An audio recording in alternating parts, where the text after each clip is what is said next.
Okay. Start Okay. streaming now. Ah. Ah! Start streaming now. Scram? Strum. We scram? I Yes. mean, fuck. We strum and scrim. That's how it goes. Oh my god. There we go. It's online now. Hello, peoples. Hello. Hello. Still haven't gotten the notification yet. It'll happen, I'm sure. Just. Unless YouTube's being a fuck again. Let me go to your channel. I bet it's gonna be there.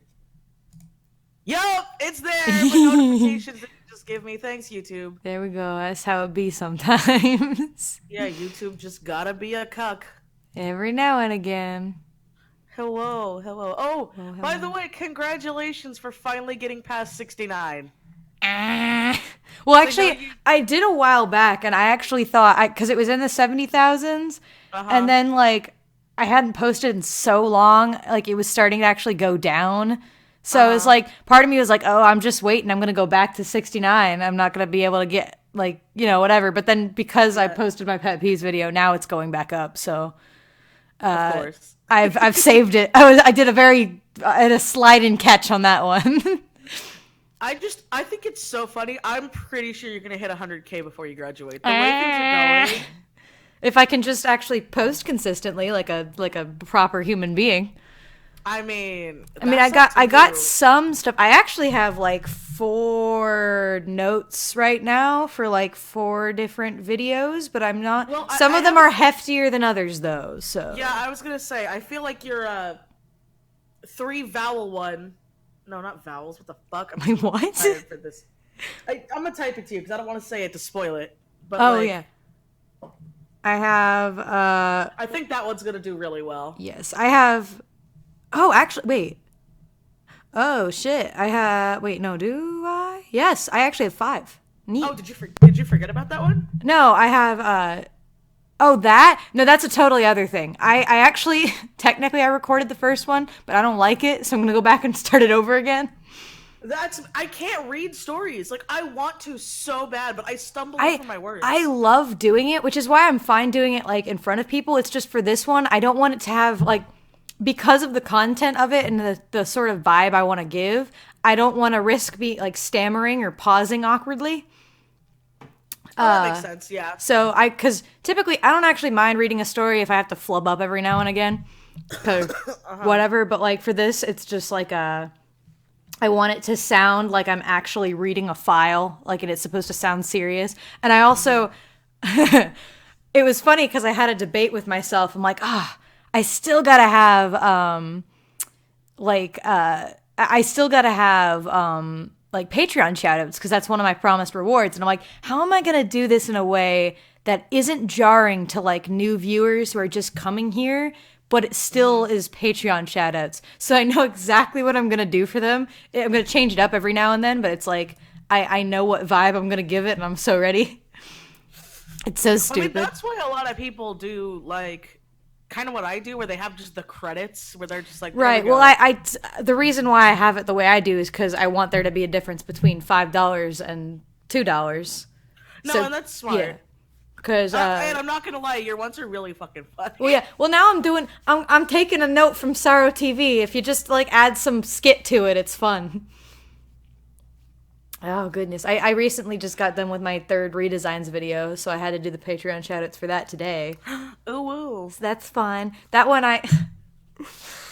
Oh, it's so stupid. I was like sitting here and I'm like, oh shit, what do I do for this? I just see a Coke, like an empty Coke can sitting next to my computer, so I pick it up and like into the microphone, I tap it like I'm clinking a glass. And so that's the opening to the Patreon shoutouts. Oh my god! And I put a transparent background table on the screen. I'm like, this is what makes me laugh. This is what it is. I mean, that is your humor. It is. That's what I do. I think at one point, one of the things I say is I think one of the things I say is, like, welcome to this strange dinner party we have where we drink out of strictly soda cans. Apparently. I mean, I'm game.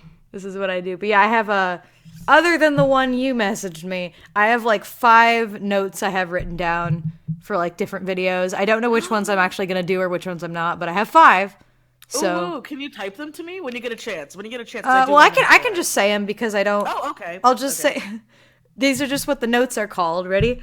One of them you know about. So one of them is just remakes can get annoying. It's that one I told you about. Zodiac's random writing tips. That one's gonna be fun. That one's literally just like I think probably gonna be like 30 minutes of bullshit. But anyway, there's the thing about inclusion in stories and J.K. Rowling, because I need the clickbait. Because I need the clickbait.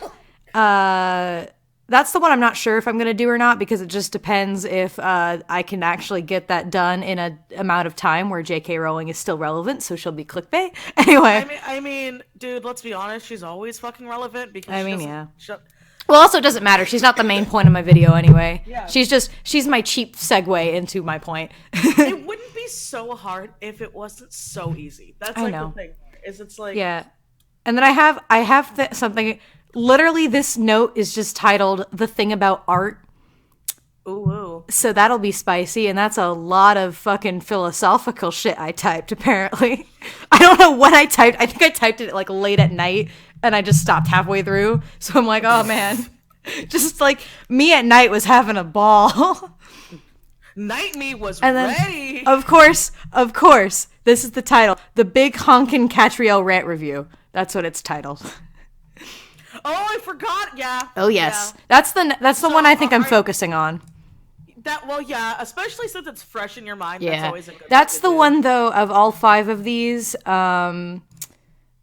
Like that's of all 5 of these. That's the one where I'd want to specifically draw something relating to the topic. I was gonna say, yeah, you're gonna want to draw something. As in, I get to draw me some Professor Layton fan art. Professor.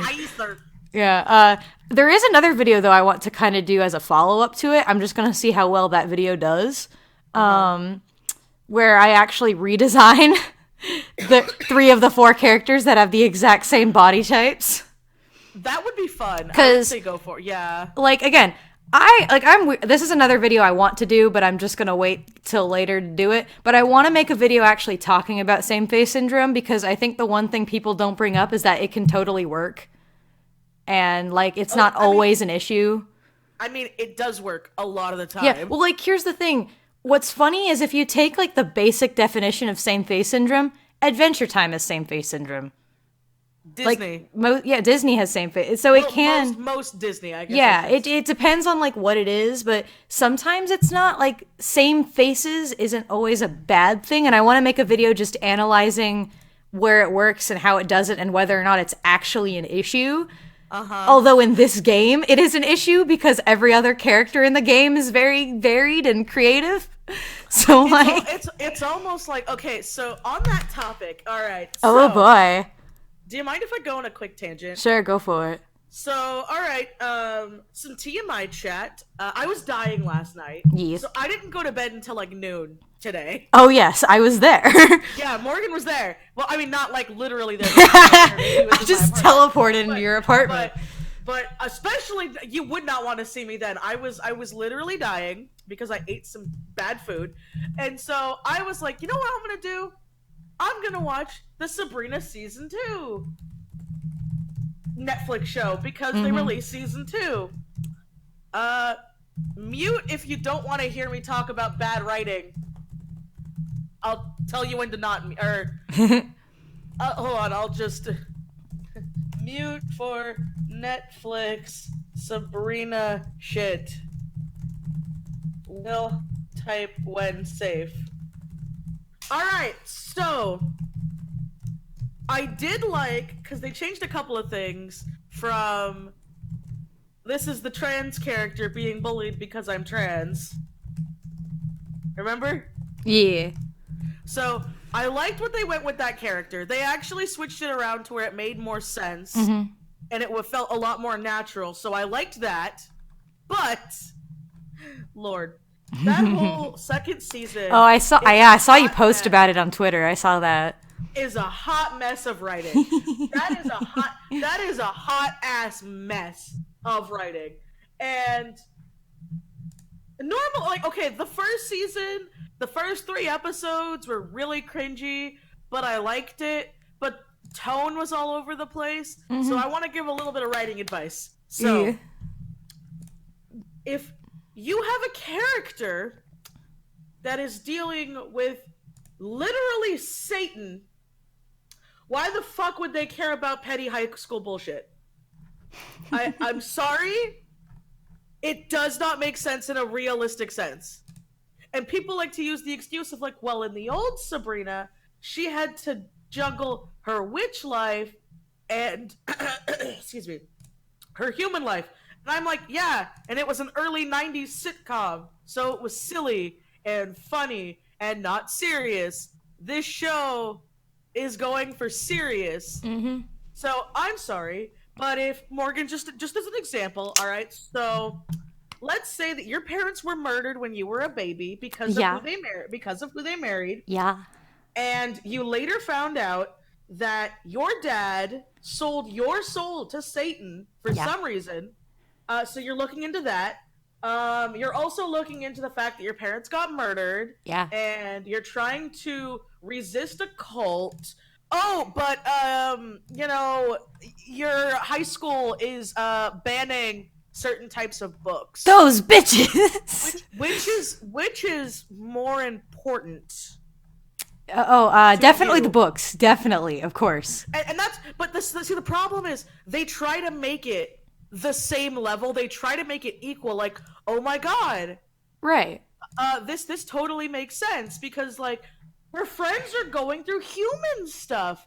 Well, and I'm like, no, no. I mean, sorry. Hell, you can write a story about an interesting dynamic between, like, having characters who are humans where, like, that is the biggest deal they could possibly be dealing with, and then the main character's like, that's like, see, the first season ends where it goes ham. The first season goes ham. So the first season ends where the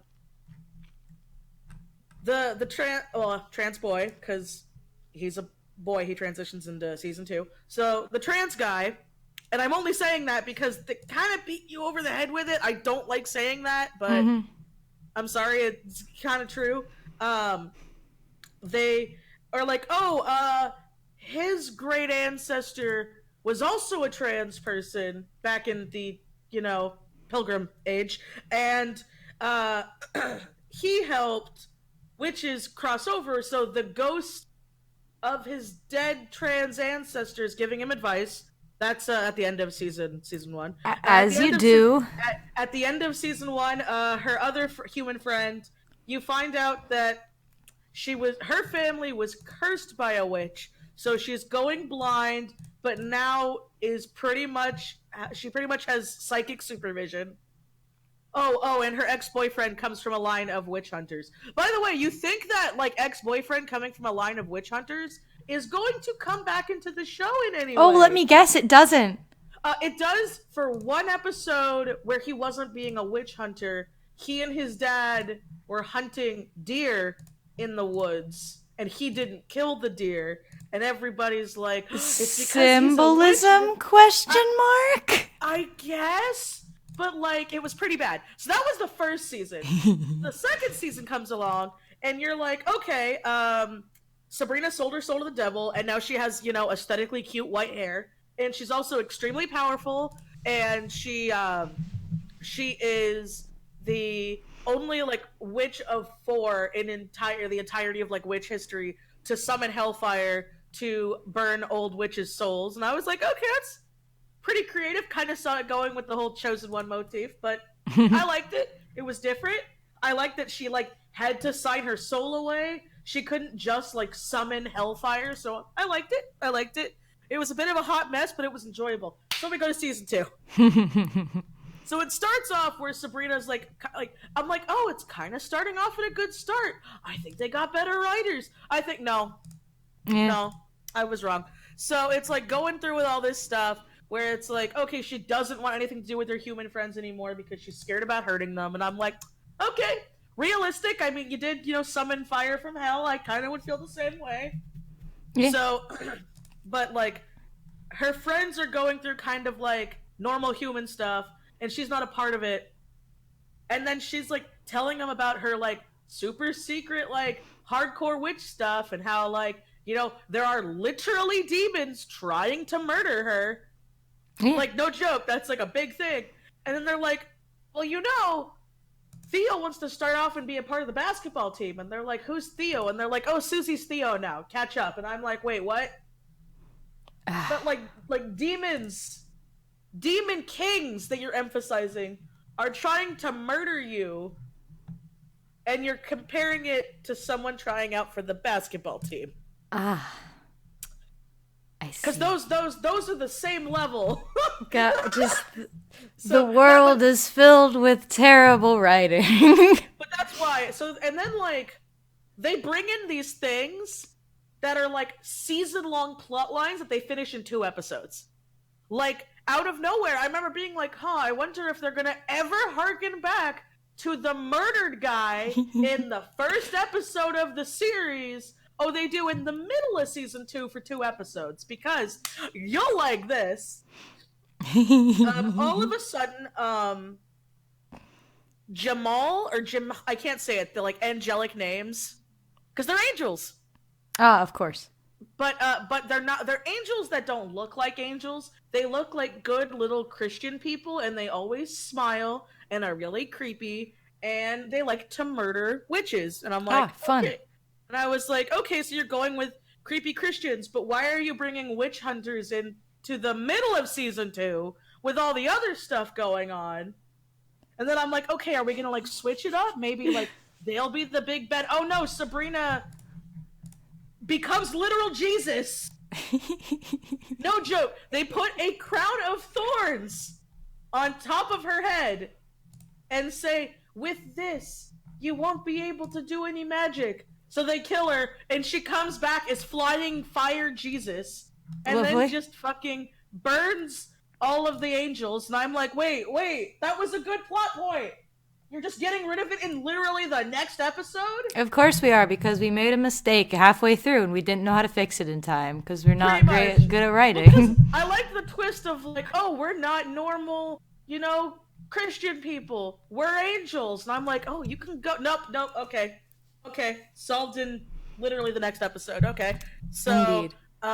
Yeah, that happened. She's fire Jesus. It's literally what the symbolism was. Like, no fucking joke. And so now she also has all of these miracles where her human friend went blind, and she just decided to get rid of her friend's blindness. Of course, as you do. Let's see. Because what's the point of actually like having someone deal with their blindness, right? What's the point of that? Oh no, Morgan, they did for 2 episodes. Oh, of course. That's so that happened. She brought back the dead with no consequences. She brought back a familiar that was dead. What else was there? Oh god. Okay, so more examples of the bad writing. So I'm not a Satanist, but I have studied the occult, and I'm pretty sure that in the Satanic Church, I'm just assuming they don't call their holy figure the anti-pope.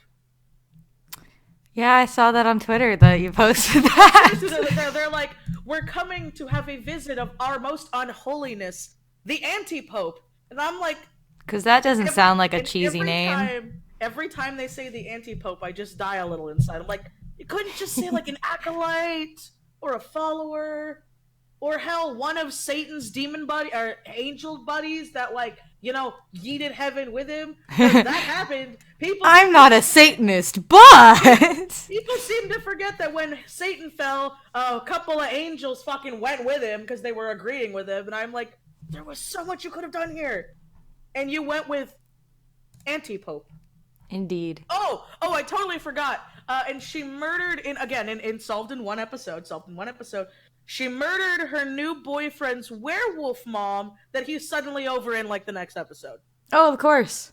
Because like, they can't possibly have problems in their relationship. Why would we write it like that? Well, because like, okay, they brought it up, and I'm like, oh, this is again, I'm like, pretty interesting. Solved in the next episode? Okay. Okay. That's literally this whole season. Was because, like, okay, so there's this, like, as they call it, like, satanic Valentine's Day, which I'm like, oh my god, that's not what that fucking holiday is, but okay. Again, I know a lot about the occult, and that's also not a satanic holiday, but whatever. Um, they're like, oh yeah, we're gonna pretty much have this like massive orgy where the witches freaking chase after the warlocks, even though witch is a gender neutral term, but whatever. If you literally read like a Wiccan Pagan 101, fucking everybody's a witch. It's not a warlock. Anyway, so they're doing this thing, and then like one of the other witches that's kind of like a frenemy with Sabrina ends up tackling her boyfriend, and I'm like, oh, okay, so like he's gonna have sex with her, and that's gonna become drama later. No, we're not gonna talk about it. Okay, it just happened, but okay. But like introduced as this like werewolf lady, and Sabrina's like, who is that? And her boyfriend. Oh, by the way, her boyfriend's name is Nick Scratch. Her new one. Ah. Yeah. Yes. Of course. And she's Sabrina Spellman, and the evil warlock guy of the show is Faustus Blackwood. Because, like, I like me some old school classic names, but I'm kind of like, okay, you're kind of beating yourself over the head with this. Anyway, so he talks about how he's like, well, that werewolf is my familiar, and they're like, why would you have a werewolf as a familiar? And he's like, well, when my parents died, she raised me. And I'm like, again, ooh, that's interesting, because like for them, and I really liked her design. I liked the werewolf design because she's like in a really pretty little like Victorian dress, but she's got a wolf face. Like she's literally a werewolf, and that's just what they are. They're not like running around naked. And I'm like, oh, that's really cool. And he talks about how he's like, oh yeah, she would get really jealous and stuff, and then he like tells Sabrina that he ends up killing her to protect her, but he doesn't really kill her, he just traps her. And then the werewolf comes out and is like, they're kind of doing this thing where it's like, oh, it's kind of showing that she's not going to kill Sabrina because she's like touching her hair and like kind of trying to understand. But then she snaps and attacks him, but she's not like killing him. She's just kind of attacking him. So Sabrina kills her and he cries. And I'm like, this is going to be a thing for the rest of the... Oh, no, next episode, we're just going to forget that your girlfriend pretty much murdered your mom. Okay, we're just going to... Whatever. Not literally bring this up again. Okay. So I'm sitting here like, you had so many chances, and every time it just shat on it. Queuing Dave says, so what I'm getting is the remake of Sabrina is written like the My Immortal fanfiction. Pretty much, yeah, because Morgan, you'll like this. Apparently, plot twist. Sabrina's dad wasn't really her dad. Oh, fun. Do you want to know who her dad was? Is it Satan? It's Satan! Wow! Oh, it's also why Satan's so obsessed with her. It's because she's the Antichrist. Wow. Yeah. Oh, and so it explains all her godlike powers because she's the chosen one, you know. Right. And she's supposed to bring on the apocalypse. One thing I did like was when he comes back as human form, because he gets out of hell. I'm like, okay, we're going with sexy, beautiful Satan. It's a nice change of pace. I like it because, like, you know, Satan was supposed to be like the most beautiful of the angels. I liked it. But then it's like, no, you know, because they're like playing up Satan as being like this like bitch pretty much. Like, oh, when he first came, he was crying and emotional and he's actually really weak. But then it's like, no, I'm just an asshole. And I'm like, like every other man in the show. Like, like literally another subplot that's like kind of thrown out through the series is that one warlock guy is like, okay, we need to go back to the old ways where witches were subservient to their warlocks. And like he literally erects a statue in the school of himself and a woman groveling at his feet. And I'm just like, no, because subtlety is not a thing. Yeah, because making your character unlikable without being that on the nose, what is that? just if you want a character to be unlikable, don't write them in a way to make them unlikable. Just make them sexist. Because it's a cheap way to get out. But he is to the extreme. Yeah, well, exactly. Like don't write a sexist character in an actual believable way. Just make them the most extreme kind of sexist. Well, what I don't understand. Okay, here's what I don't understand about the whole sexist thing. Is in the first season, you kind of tell that he's like old-fashioned, but he's an asshole. This season, they like took that and dialed it up to 99, and I don't know why. Because easy plot points. Pretty much. And I'm just like, okay, so oh yeah, and he gets married to Zelda's aunt, and he puts a pretty much a like 50s housewife spell on her, to where they're like, yeah, that's a spell that makes her more subservient. And I'm like, okay, that's foreshadowing. I bet Sabrina's gonna use that spell on the nope. Never comes up again. Fixed in the next episode. Oh, okay. I'm like, ugh. One thing I thought that was pretty clever was they have Dorian Gray owning a fucking nightclub, and I'm like, okay, see, there's something clever that you stick with throughout the season. But everything else is just a hot mess. God, you just keep reminding me of how. God, I need to do that rant video. I swear to God, it just. Okay. Sabrina stuff done.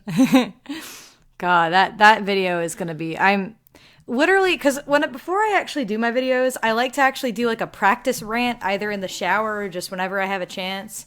Just so I do that too. So I can remind myself of what I've written down, material wise. And at one point I totally forgot, I'm sorry. And then he brings up this big plot twist, because of course he has to be gross on top of being a sexist when he finds out that his son has a twin daughter, and he's like, when they're 16, to make sure the bloodline is pure, they're gonna marry each other. And it's like, no. Okay, so we're putting incest on top of sexist and on top of just everything else. Anyway, I'm sorry. Someone like in the chat was like screaming, and that happened. You forgot to bring this up. So. Oh goodness, yeah. So practice rant in the shower. Yeah. Well, okay. Because I was waiting to go like pick up my brother for something, and I wasn't sure how long it was gonna take. So at one point, I was like up on my feet in my dad's house, and I was home alone. So I'm just sitting here like, what do I do? I'm kind of bored. So I just started I pulled up the thing, and I just started doing it. And, like, obviously it's going to be shorter when I actually record it because I'm not going to have weird pauses and I'm not going to go back and start over things like I do when I'm rambling to myself. But it took me an hour to get through that entire thing because I had so much shit to say. And I'm like, God. Well, I'm excited. Oh, jeez. It's like... Because I have, like, such a long list of points, and I might actually go back and crop it down a little bit, because I guess I noticed, because again, one reason why I do it is I realized that there was stuff I could definitely put together rather than, like, leaving it as one point. But Jesus Christ. And the amount of times I'm going to say in that video, it's terribly written, is magical. Like... Because I swear, I mean, you shouldn't have a story that the longer you sit and think about it, the more that the ending twist doesn't make sense. That's really bad. That's really bad. Like, really bad. Because, like, I was sitting there, I'm not going to go too deep in it for the stream, but, like, because I told you what the twist was. It was because one of the... Yeah, so the longer I thought about it, I'm like, how the fuck did this kid get in the university? He was destitute. That's what it said. So why the fuck was he going to, like, the nicest university in London? Morgan. What? It's a kid's game. They cannot explain that he was doing sexual favors to get into school. Oh, Jesus. There's so... That's a dark joke, but I mean... His character was so... I hate being this, but realistically, it's like, yeah, you're right. How did that happen? His character was so horribly written. And what sucks is, like... I think the most painful thing can be when you play a game and you know exactly how they could have written something to work. Uh-huh. But they didn't do that because they went with a different thing that doesn't make any sense. Mm-hmm. And I'm just like, oh, kill me. Okay, so can I bring up one more thing? About Sabrina the Witch? No, not Sabrina. Okay. Okay, so the Twilight Zone remake came out, Yeah. and you can watch the first episode for free on Netflix. Not sponsored. I thought I it have was to on say that. YouTube. Oh, YouTube. Yeah, YouTube. Yeah, My I bad. was gonna say because Sorry, no, YouTube. A lot of people are shitting on it because they didn't get the fucking joke, and it pisses me off because it was a really good original episode. So, okay, it starts off. It's called The Comedian.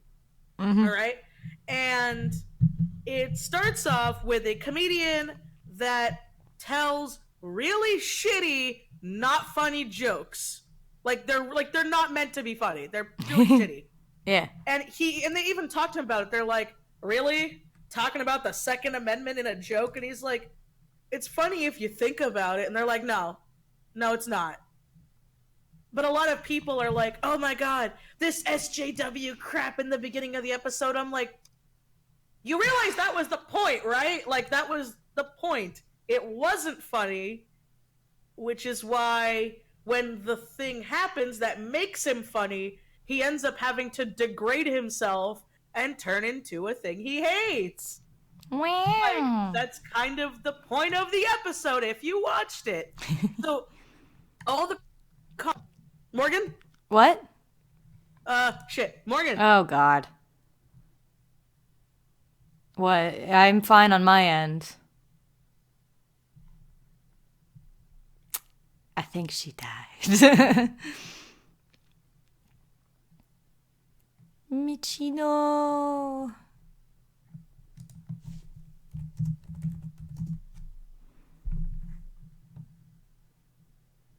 Yeah, Mitchie's MIA for a minute. Give her a minute. It'll be fine. Oh, goodness. At some point, we'll take user questions at some point. Don't know when that'll be, but that's how it be sometimes.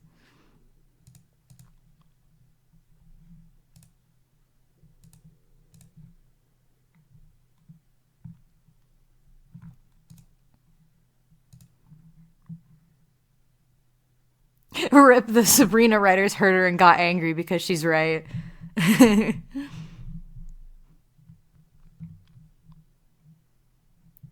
Sounds about right. Yeah, I need to get to that video. I've not seen Umbrella Academy. I probably will at some point, but I don't know. Typically when I say that, it doesn't happen. So...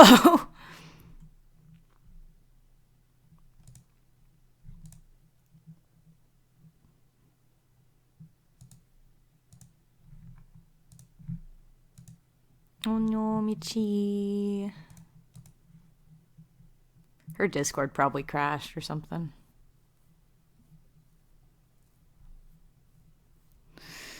Ah! So hello, chat. You can ask me questions. I guess go ahead and ask me while we're waiting.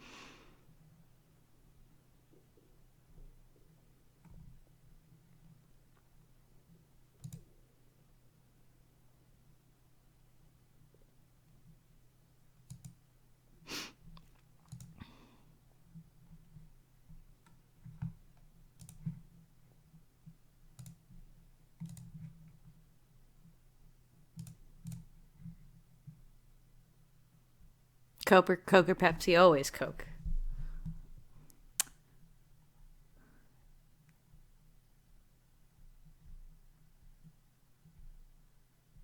What the heck? Go to speaker. Oh. Hello? Did your computer die? No, I died.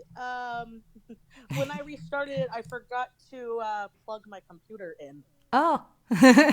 So it was just like, low power, powering down. I'm like, no, wait. It's too late. So, sorry, guys. Welcome back. Welcome to Mobile, Meechie.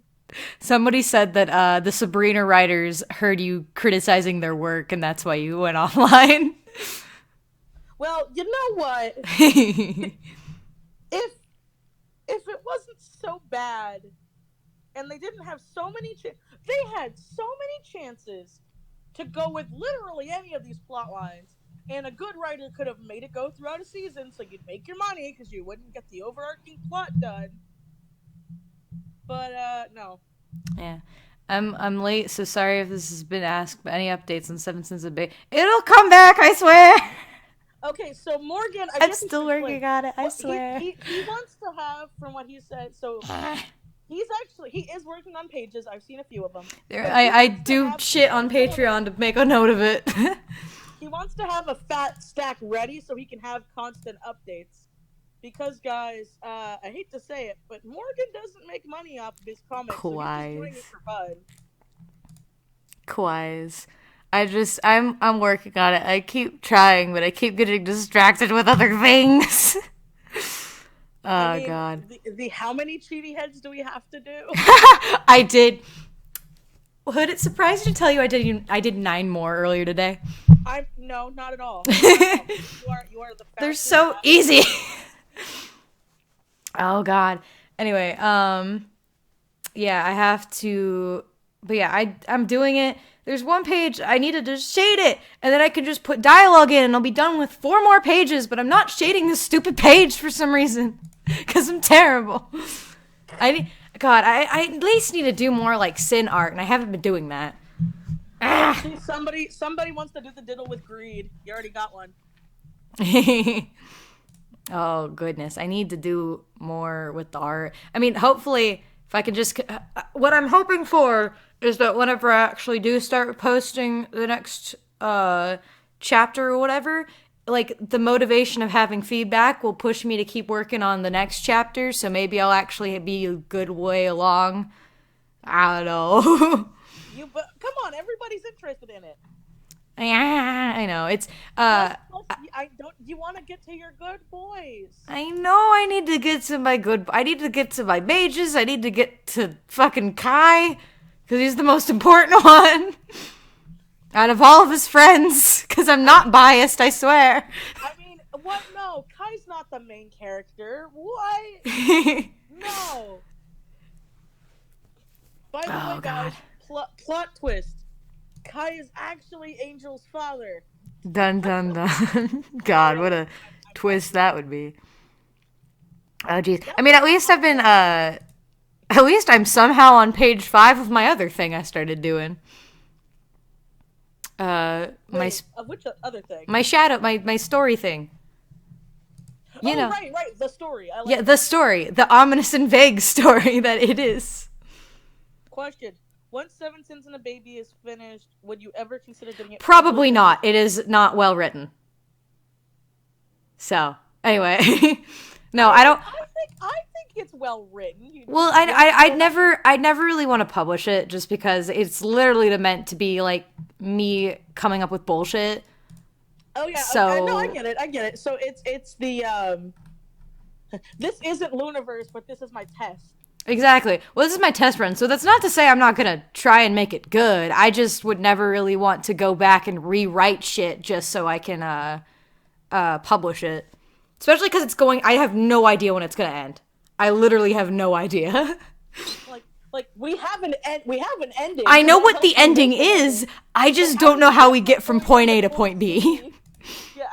I mean, I have a point. No, I was uploading a video too. God damn. Oh no. Yeah, I have like point A to point B. I have a bunch of plot points that will happen. I just don't know how we get there. Also, Morgan is working on a series of pinups of the Sins, though. Shh. It's okay. That's all I'm saying. I didn't say what kind of pinups. I'm aware. Listen, Slops is the best, okay? His is the best. His is the funniest. I know, because I'm like, I have to include him in this because of what it actually is meant to be. But I'm like, fuck, how do I do this with a 15-year-old who doesn't even look like he's 15? And I'm like, I know. Oh, God. The Zodiac Lord. How do you feel on interspecies relationships and stories? Do you think only certain ones can work, or others or anything can just go? I mean, context is a really big thing for those. Like, also, when you do interspecies, like, don't mean to be gross, but like with my interspecies relationships, they can turn into people, so it's not gross. Because if not, there is no way a half dragon could exist. I hate saying that, but they would end up killing a human if they ever, cried. Yeah, I mean, I think it depends on context and like the line is really weird because I mean, some people consider like just because like some people consider like doing anything with a humanoid creature that doesn't look 100% human to be bestiality, and then like other people think that the line is much more, it's like as long as it's got two legs and can talk like a human, then like I don't know. So that's a weird one. It really depends on the actual context. Yeah. Do you like jazz? I swear to God. Anyway, la, la, la. Okay, come on, Discord on mobile or on desktop. Load back up. I don't want to be on my phone. I mean, yeah, see, like, everyone makes the joke about Beauty and the Beast being bestiality, so it's the thing. Are either of you seeing Endgame? Yeah. Knowing my family, probably. Chances are we're probably going to see it, like, early as fuck because Cody's starting night shift. So we're going to have to either see it early as fuck, like, in the morning, or see it early as fuck on a weekend. But that's when everyone goes because I live in a big city. Where's my Weewa? I have to go get it. Hold on. Go get your Weewa. Yeah, I'm ready to see it. Part of me wants to see it just because I want to not risk having it spoiled too. Yeah, that's a big mood. Yeah. Cause like, speaking of fucking spoiler culture, so I got literally, without even looking for it, I got literally the entirety of Stephen King's new Pet Sematary spoiled to me, and I'm like, well, I really wanted to see this movie, and now I literally know everything. Yeah, this is how it be sometimes. I know, I'm just salty about it. Oh, goodness. It's like, if it's a pure dragon and a human, thumping. I like that. Thumping. It's not gonna work. Human is gonna thump and die. Yeah, pretty much. I like thumping. Never heard thumping before. I think it's pretty funny. Also, if you guys have a question, at either me or Zodiac and type question in all caps so it stands out easier. Yeah. We might not get to all of them, but it is easier to see when they're like, question, and then your question's there. Yeah. Oh, goodness. Because we're friends and we do go on tangents. Yeah. Sounds about right. Oh, like, shit, I kept, okay, in my last stream, not the one I did last night, but my last stream. Yeah. I had someone talking about Crackland, and I had to, like, recall where we left off, and I had no idea where we left off on and so I just started going with where we're at now, and I'm like, yeah, out of context, this sounds crazy. I know, everything we do sounds crazy. Question, do it really be like that sometimes? Yeah. Also, it's just, what is it with this current generation and everyone being thirsty? Like, I swear to God. It's just the curse. It just be like that sometimes. Everyone was pure last time. Now everyone's just thirsty. Oh, God. All right. Opinion on a post-apocalyptic world, stories without hope. No zombies, but the world is dying. I mean, sure. Go for it. Yeah, they've been done before. Quite a lot, actually. Yeah. Question. Does Gabe is gay? Yes, for Dimitri. Yeah. Specifically. Like, I'm pretty sure if Dimitri was a girl, Gabe would be straight. Honestly, that's how I see it. I'm on my phone. Discord's booting up. I'm sorry. Also, I just want to say, Death to Eden is, like, tempting me so much with these ad-ops, and I'm like, I don't know what to do with them. No, did she make more? Oh, there's, like, 3 in my favorites where there's some pretty cute ones in there, and I'm like, I don't know what I do with them. Can you show me? Okay, hang on. For this one, the one I keep looking at, and I wish someone would just buy it so it stops tempting me, is the one in the middle. The one... Desktop, come on! Move faster. That bunny girl is so fucking cute. Jesus Christ. I know. There's one like who there's just this one where I'm like, if I did some tweaks, I'd like her, and it's the fourth one on here. The pink one? No, the one, yeah, on the next one I sent. And then on this one, only. She's a pig! Yeah, I know. And on this one, like, all of them are cute, and these ones were, I think, uploaded today, and I'm like, shit. Oh. They're all so cute, but I have nothing to do with them. Morgan, the Neko makes me think of fucking... I know, it made me think of it too. I saw her and I'm like, that looks like Alex's daughter. That's what it looks like. It does, and she's got like a bell as a little thing. God damn it. Ah. I guess you would explain. So there's this cat character we have. His name is Alex. He is Lorelai's and Lily's adoptive crack son. He doesn't exist in the canon, sadly. He exists in the canon of Crackland, because now Crackland's got its own fucking thing. Apparently.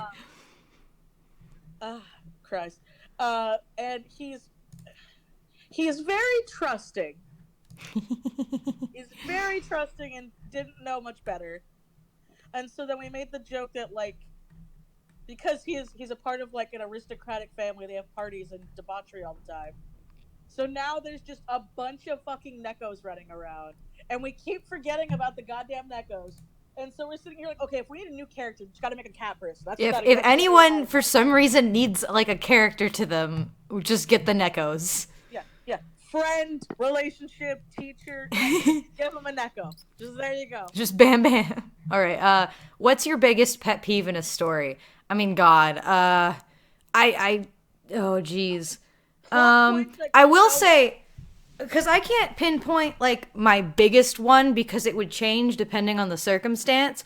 But currently, I will say one of the biggest ones I can think of off the top of my head because of a thing I have to rant about at some point on a video. It's characters who are, like, strictly written to be in love with, another character. And, like, that's all that's to them. And yet they're written... Like, here's the thing. I like it in a parody sense where, like, that character's obsessed with another character and it's kind of funny. Mm-hmm. Or, like, something. Because, I mean, Quan has that. We have a pair of characters... Oh, dear. Because, like, Quan and I, we have a pair of characters that are... They're, like, one of mine's, he's, like, a fancy, like, suave guy or whatever. Or he's just, like, a fancy kind of businessman, I guess, is his aesthetic, and he has an assistant who's like totally in love with him, and it's supposed to be funny. But what I don't like is whenever it's characters that are like written strictly to be in love with a character, and it's clear that it's supposed to actually be a canon thing, and it's supposed to be like, it's written like it's supposed to be serious, and yet that character has absolutely nothing more to their character except the fact that they love the other character. And if they have anything else not relating to that character, it's really cheap. And I don't like it. That's a big pet peeve of mine. So yeah, that's probably a big one I can think of off the top of my head.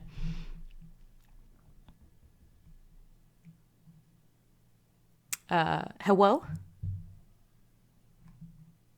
Oh dear. Question. So the world is dying and there is no hope. I'm trying to experiment with how a person would react psychologically. This person survived to die. That's interesting.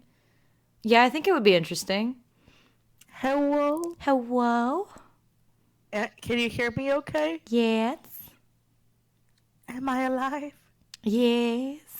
Okay, literally all I heard was me and Quan, and then... Yeah, I was just saying that me and Quan have we have a pair of characters where one of them is supposed to be the one, like, where he doesn't actually care about the other character, but she's, like, his assistant, and she's, like, absolutely obsessed with him. Mm-hmm. But not in the way where it's supposed to be like, oh yeah, it's actually really cute, and they're totally in love with each other, or they're going to be in love with each other, or whatever. It's like... He does not like her back in any way, shape, or form, and she's just obsessed with him in, like, the unhealthy way. So it's kind of amusing, but, like, I don't like when it's written as if it's supposed to be serious and as if it's supposed to be cute or endearing, that the only thing a part of their character is that they are in love with the main character. I mean, okay, it's nowhere near the same, but it's kind of like, okay, Nios had to get married, and he was super duper dreading it, and it was like, oh, great. and then all this stuff happened, and then it's like, okay, later on they eventually developed fifis for each other. Because before it was like, oh, I can train her and be my wing woman because she likes the whammon. Oh goodness, You yeah. I know, just but like it's done in a joking sense. It's totally fine. But yeah, and I mean, okay,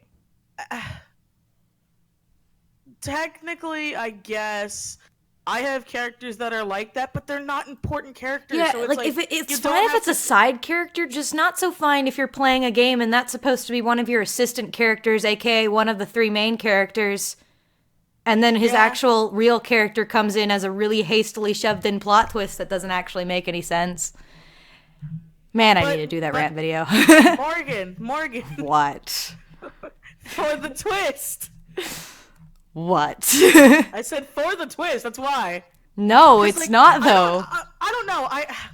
Have you ever noticed that it feels like a lot of shit now has to have a twist when it doesn't need a twist? Yeah, well, also, here's the thing, too, is that you can have a predictable twist that still narratively works.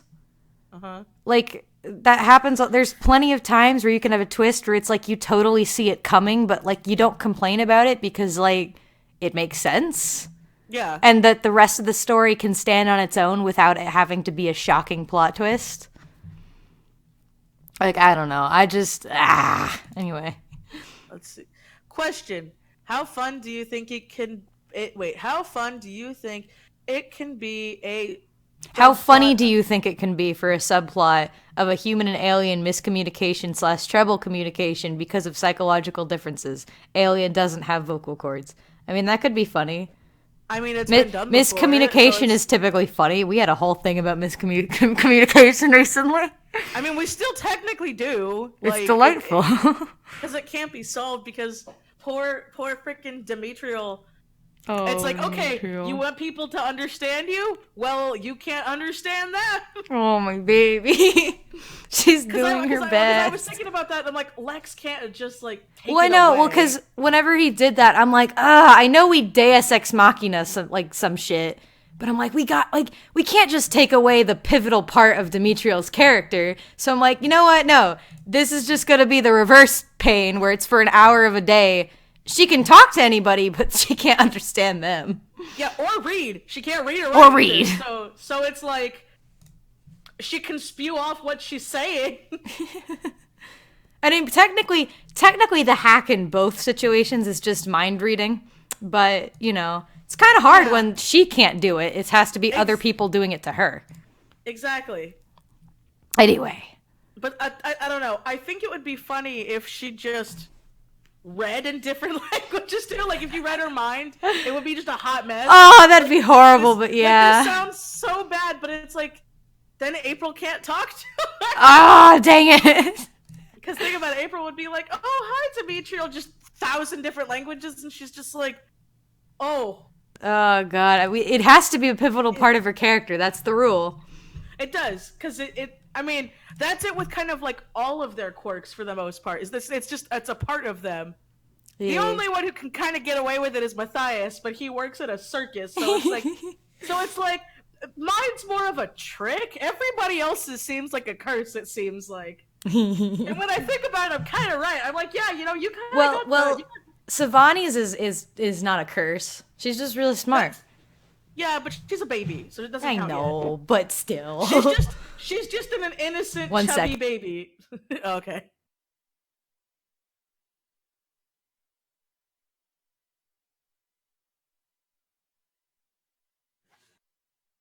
Oh, what the hell are y'all talking about? If I'm not muted, pretty much what we were talking about is a role play between the two of us. We're sorry.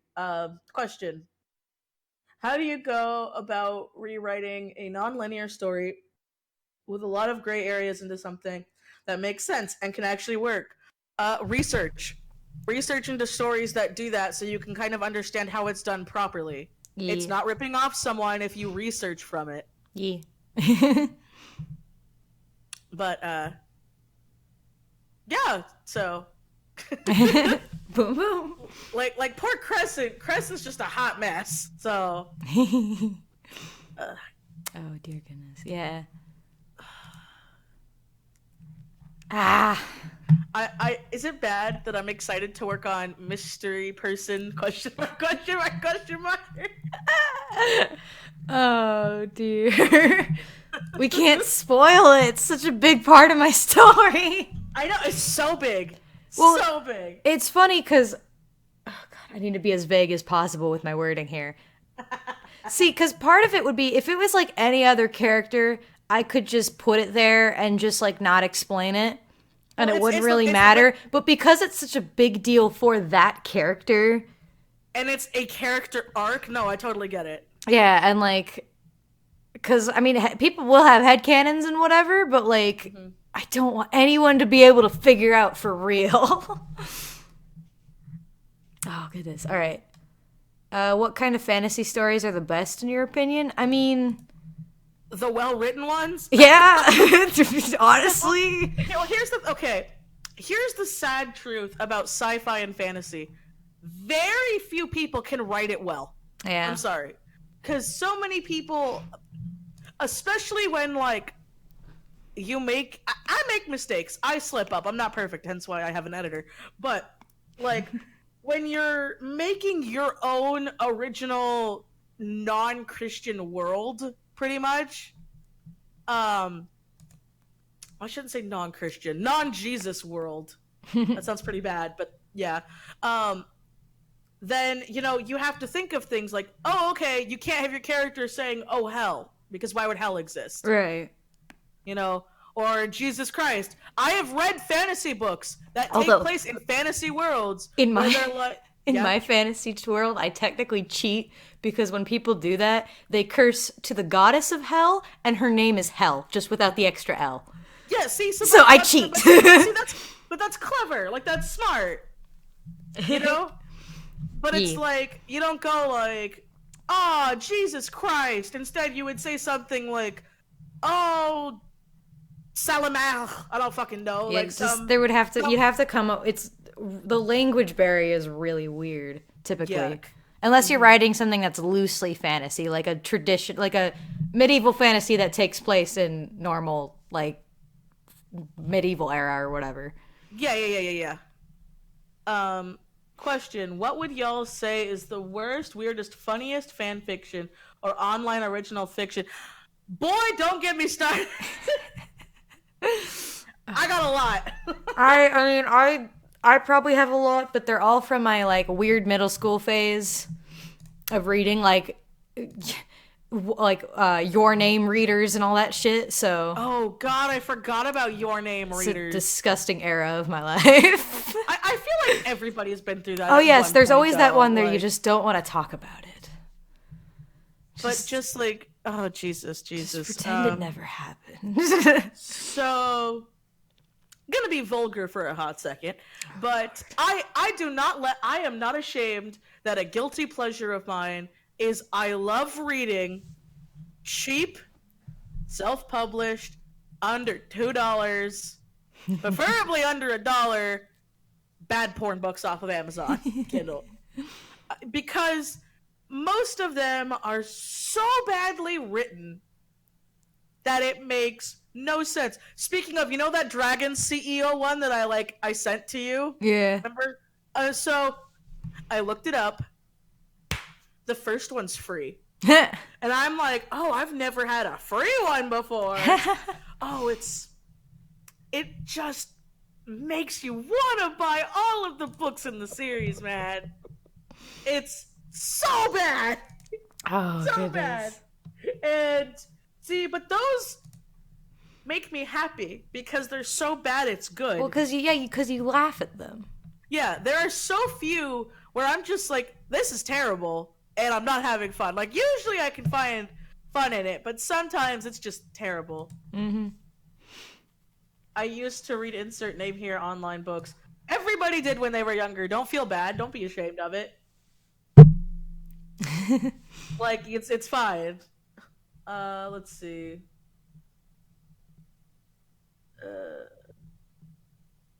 Any more questions? I don't think we have any right now, but okay. So can I talk about the Dragon CEO because it's fucking Oh, hilarious. goodness. It's so bad. Or do you not want to hear? Go for it, I guess. We don't have any questions, so. Okay. So the free one starts off as a prequel, of course, to the series. I guess it was free, and pretty much it's about this dragon shifter that's a millionaire because his parents want a mine that can only be mined by dragon fire, so he has to work in the mine. And other shifters exist. Not witches or wizards or anything, just specifically shifter people. Which, fine, that can work, but it doesn't make much sense in my opinion because there's magic. But he goes on with his buddy, who's a bear, and there is literally a line like, "You feeling okay, cuz?" And then there's a sentence afterward that says, "We're not technically cousins, but a long time ago, a dragon and a bear hooked up, and so our families have been interconnected." I'm kind of like, Oh, goodness. I'm like, was that necessary? Like, also, I've never understood in writing, unless you're introducing somebody, to be like, "Hello, sibling. How are you on this fine morrow?" Right. You know? Okay, And that's not in just... the like, not in like, "Well, we're brothers, we stick together," because like that makes sense. It's like, you know, what is natural? What like, is listen, because we have just the theme of bad writing, I guess, in this stream. One of because my show I'm doing for my theater class this time, we're doing like 6 short shows compiled together, and the script of the show I'm in is awful. It is so like sorry. awfully written. It's like, Jesus, it's just really poorly written. Like, there's a whole thing where it's like this character, the main character, he'll step out of like what's happening to explain what a character is, which makes sense when you're doing like a 10-minute play, you know? Yeah. Makes sense. Yet for some reason, there are 2 characters where he does not do that. They just show up, start talking, and they just keep going, and he never steps out to introduce who they are. You're just supposed to assume that this is another aunt of his, and it's like, What? it's just so badly written, man. Like, Jesus. All right, we have more questions, though. Yay, okay. Have you heard of the show on Netflix called The Dragon Prince? I have heard of it, never watched it. I like it, but it is very much a kid's show. So people need to calm down a bit. I like it. I think it's interesting, but a lot of people are holding it to like literally a token standard where they're like, "Oh my god." And I've been nitpicky about a couple things, I've told you, but I'm also like, but this is a kid's show. I have to keep telling myself, this is a kid's show. Kid's show. Mm-hmm. Yeah. But I was surprised because they did tackle some pretty dark, like for a kid's show, some pretty dark topics that I thought was handled very well, and I'm like, ooh, I like that. Yeah. I haven't really watched it, I guess. I don't know. It looks pretty, but I just don't really... The animation style is hard to get past, because, like, it took me a couple episodes. I'm like, okay, I gotta stick through it. I gotta try. Yeah, it's better than Ruby. People can fight me. Yeah, I just, I don't know. I guess, like, I saw it, but maybe just something in my mind was kind of like, it just kind of looks like another fantasy show on Netflix. Like, you know what I mean? Anyway, but, okay, so, what are some of the worst plot points or things in sci-fi you've seen? Basically, what should never be in a sci-fi story, in your opinion? I mean, there's nothing hard, like... That's hard to say, because there's nothing, sci-fi anything, is a genre. Well, also because anything can work, but there's nothing that stands out to me in sci-fi of, like, don't do this. Because, I mean, anything can work. Like, I could easily say, don't put magic into sci-fi, but someone could make that work. Yeah. Like, you know, someone could make magic and sci-fi totally work together. So, like, I don't think there's anything that, like, that are horrible to me. I think there's things that are cliche in sci-fi, but I don't think there's anything that's inherently bad. Yeah. Question. How do you... oh, wait, hang on. Let me do... yeah, okay. How do you represent asexual characters? I'm writing a girl who has a lot going on and isn't and never will be interested in sex, and I'm worried I'm not writing it well. I mean, just write it like she's not looking for a relationship. Yeah. That's all I can really tell you. And she has friends, don't have sexual tension between them. Like, you would be surprised how often people write characters that have sexual tension between them, where people Yeah. just like read it throughout the pages. So just have them be friends, Yeah. or have it be one-sided. Because like I technically have, Morgan knows, in one of my stories, one of the starts, there's technically like a one-sided romance. Yeah. Well, like I mean, one of my like Luna to me I've always pictured as being asexual just because I don't like I can't maybe picture her with anybody. well yeah, like I can see it where there's maybe probably situations where she could end up with somebody, but like I don't it's not enough for me to actually write her a love interest, especially cuz she doesn't need one in the story. So I just I say technically asexual because I don't really care. My whole thing with sexualities and characters is just kind of like if it's important and I'll add it, but if it's not I usually just kind of leave it up in the air. Yeah, like a lot of my stories, they have romance in it, but romance isn't the point of the story. Right. Well, like I mean like for Luniverse I have some characters that have romances just because I feel like they should have them and it would aid their character arcs a little bit. That is important, yeah. Like two characters in the particular that I need to keep doing that picture series on. Anyway, but right. yes. It took me a minute to be like, that some people are already picking up on. Anyway. yeah. But anyway, like but for some stories, I mean there's some characters where I look at them and I'm like, "Oh yeah, you'd be gay," or "Oh yeah, you'd totally be straight," or whatever, but most of the time I just kind of like roll with it. So if you want to write an asexual character, just don't write them to have a romance plot. Yeah. Shrugs. I don't know. It's a lot. That's something I want to make. I want to make a video on like just how to do proper representation. I know it's like it sounds bad that it feels like it should be obvious, but there are so many people that they feel like they can't do a thing unless they are that thing. Yeah. Oh goodness. I'm in wait.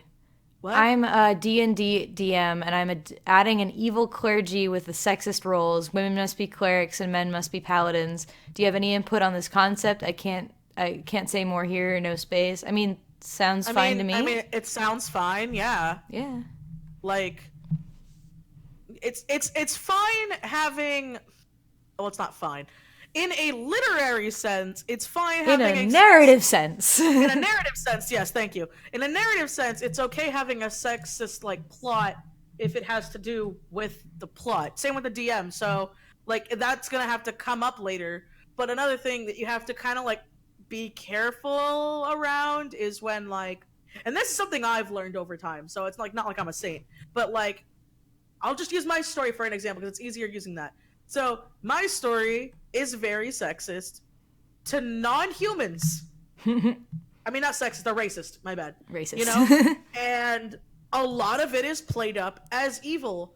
But a lot of people don't seem to understand a lot of racism just comes from being ill-informed over full-on Well, hate. like, that's always something that bugs me. Like, I think Avatar The Last Airbender has a perfect example of this. Oh, yeah, because exactly. Sokka was sexist at the beginning of the story. Uh-huh. Like, for a good chunk of the story, he started out sexist, and then he had a character arc, and then he ended up not being, and his girlfriend ended up being a really kick-ass, like, independent woman, female warrior. So, exactly. And they bring it up, too, at the end of the first season, when, like, they're like, no, you're a female waterbender, you're a healer, you don't get to fight. Yeah, like, and so, like, personally, how I feel is I don't personally like stories where it's written that, like, the racist person or the sexist person, that's all they are and they're irredeemable. I mean, it can work depending on what story you're trying to write, but I don't like having characters that are that flatly written, like, basically written to be the bad guy. Yeah. Because, like, again, you can learn out of those things. People can change. I mean, there's like a movie coming out at some point that it's piqued my interest because it looks like a different take on the kind of story it's telling. It's the Best of Enemies one. I want to see that one. I know. I think it's a really interesting concept. And I really would love to see it, honestly. Exactly. Also, but speaking of that, so I did think of a way where we can kind of redeem Shay's dad. I say, Oh, I say kind of okay. because he's still gonna be an asshole. Because he's still an but- old, grouchy man. Yeah, he's still gonna be an asshole. But I'm like, because I thought about it, and I'm like, fuck, this could be like a door opening, which for him is already pretty huge. Like for just the way Yeah, that's a big first step. and so it's like, yeah. Oh boy. It's like you can do that, and you can have like a sexist, racist, bigoted character learn. Yeah, and in fact, it would actually be a good thing for your story to have a lesson that, like, hey, just because someone is sexist doesn't mean they can't learn to not be sexist. Exactly. You shouldn't just give up on people right out of the gate. Exactly. And like some people, they just can't be saved. Oh yes, Perfect obviously. Example, back to Avatar is when that general guy is literally getting taken by the spirit monster. Zuko tries to save him, and he won't let go of his pride. He would rather die Yeah. than let Zuko save him. God, Avatar: The Last Bender is filled with so many magnificent writing examples. Yeah, well, it's like praise be Avatar. Oh god. Yeah, like I mean I have a thing like that in Looniverse. Like there's a big I don't mind mentioning this because I don't think it's been a secret for a while. A big point of Looniverse, like a big plot point, is the fact that throughout the story there's a lot of characters who get redeemed or at least forgiven or whatever. But how do you deal with that when everybody else can be saved, but the one character you want to be saved can't be saved? My Fifi. Oh, Infinity, your arc is a mess. Anyway. It's a mess. I love my girl. My poor girl. Oh. Did you dare? I think Meechie did.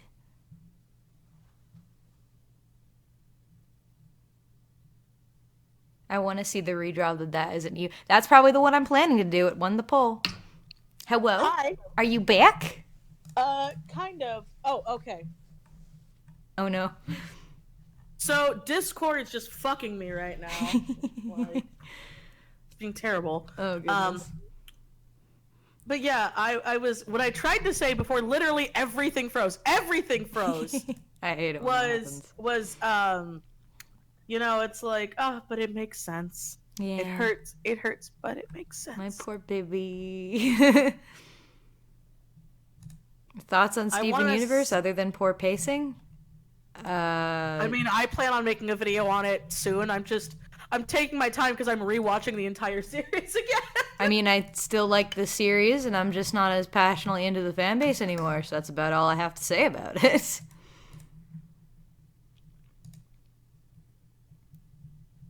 Have you two ever considered being beta readers? I feel like you would be really good at critiquing people's stories. I mean, sure, I'd be a beta reader. My only issue is I can be fucking slow. So, don't ask me to be your beta reader if you need something within a week. So, yeah. That's all I can say on that. I think Meechie died again. Just sticking with Discord on my phone. Ah. Because I literally my computer just doesn't fucking want to. Oh goodness. So fuck, what was I saying? I don't know, I was answering someone's question about being beta readers. Oh, sorry. Okay. I feel like you two would be really good at critiquing people's stories. Oh, like we'd be the beta readers for somebody else. Yeah. It would depend. For me, like I'm still beta reading Morgan's story. I am. I'm reading it. I know. Well, I need to keep working on my story. I have to keep going through and doing fixing my editing shit. Yeah. Because there's so many grammatical errors. I mean, besides that, the pacing's pretty good. Yay! I mean, I will say this. Mm-hmm. Somehow, because, okay, this isn't me bragging. This is me complimenting the fact that when I wrote this, I somehow wrote it to be engaging, at least for myself. Because there was a night where I'm like, I guess I'll get through a segment of this. And I just kept going and going and going until like 2 o'clock in the morning. And I'm like, shit. So, I mean, I somehow entrapped myself into my own story, so I guess that's a positive. I think that is a positive. Let's see. What Anyway, else? yeah. So I'd be a beta reader. It's just I'm really fucking slow. So if somebody would want me to read, like, Also, not to be mean, I've had people like I've tried beta reading before, and people would not send me finished stuff. Where they yeah, would be that's like, another "Here's," issue. I'm like, they're like, "Here's a chapter," and I'm like, "I kind of need a finished thing." They're like, "Well, I'm working on it." I'm like, "Okay, Yeah, well then it's send it to me when it's finished." yeah. Like, don't Just send it right advice for anyone wanting people to beta read your story: at least get a first draft of the whole thing done. Because now. the thing is, it's a proper critic won't criticize a story unless they've actually read the like they've seen the whole thing. It's the same reason why with the review rant I'm going to do at some point, I forced myself to finish the game before I actually went and reviewed it because it's like I didn't want to give it an unfair review if something happened later. Oh, exactly, and that's how I feel about reviewing something. I Yeah. feel like if you're gonna review something, you should see it all the way through because there have been some things that have happened where I don't really like something, and then something will happen, like in the Yeah. writing or that, I'll be like, "Oh, this is actually pretty Well, good." it's a big issue with some people who review like characters on YouTube. Because there's a lot of people. This is why like I've sworn to never review characters without asking people first. Uh-huh. Because there a lot of where people go wrong is that they will review the character based on like basic facts that have been given about them when that character could be a part of a bigger story where like things you might call stupid actually get explained in a reasonable way in the story. It's why sometimes like I usually refrain from giving too much advice on an appearance of a character without have asking them like without seeing if there's a narrative reason why they have something. Yeah. Like that happened to me recently. Someone came to me on Instagram and said, "Could you like look at my character's design and tell me if anything was weird?" And the first thing I wanted to mention was that they had like gradient hair from blue to black, but I asked them like, "What species are they? Are they in a fantasy world? Are they like is the hair magic, whatever?" So it's like that, don't if you want someone to give an actual reasonable review of your story, you got to get at least a first draft done. Mm-hmm. So yeah. Well, but that's just it in anything. Like, if you want another thing, okay, so slight tangent, but it's important. It has to do with this.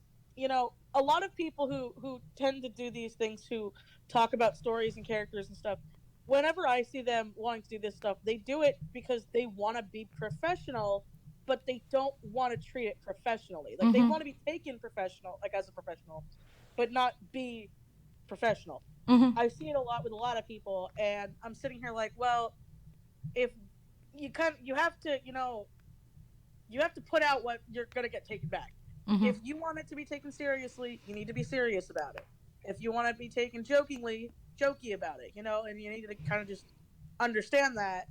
But I feel like as like a harsh reality check, a lot of people need to get it in their heads they're not going to be the next Harry Potter. They're not going to be the next Lord of the Rings.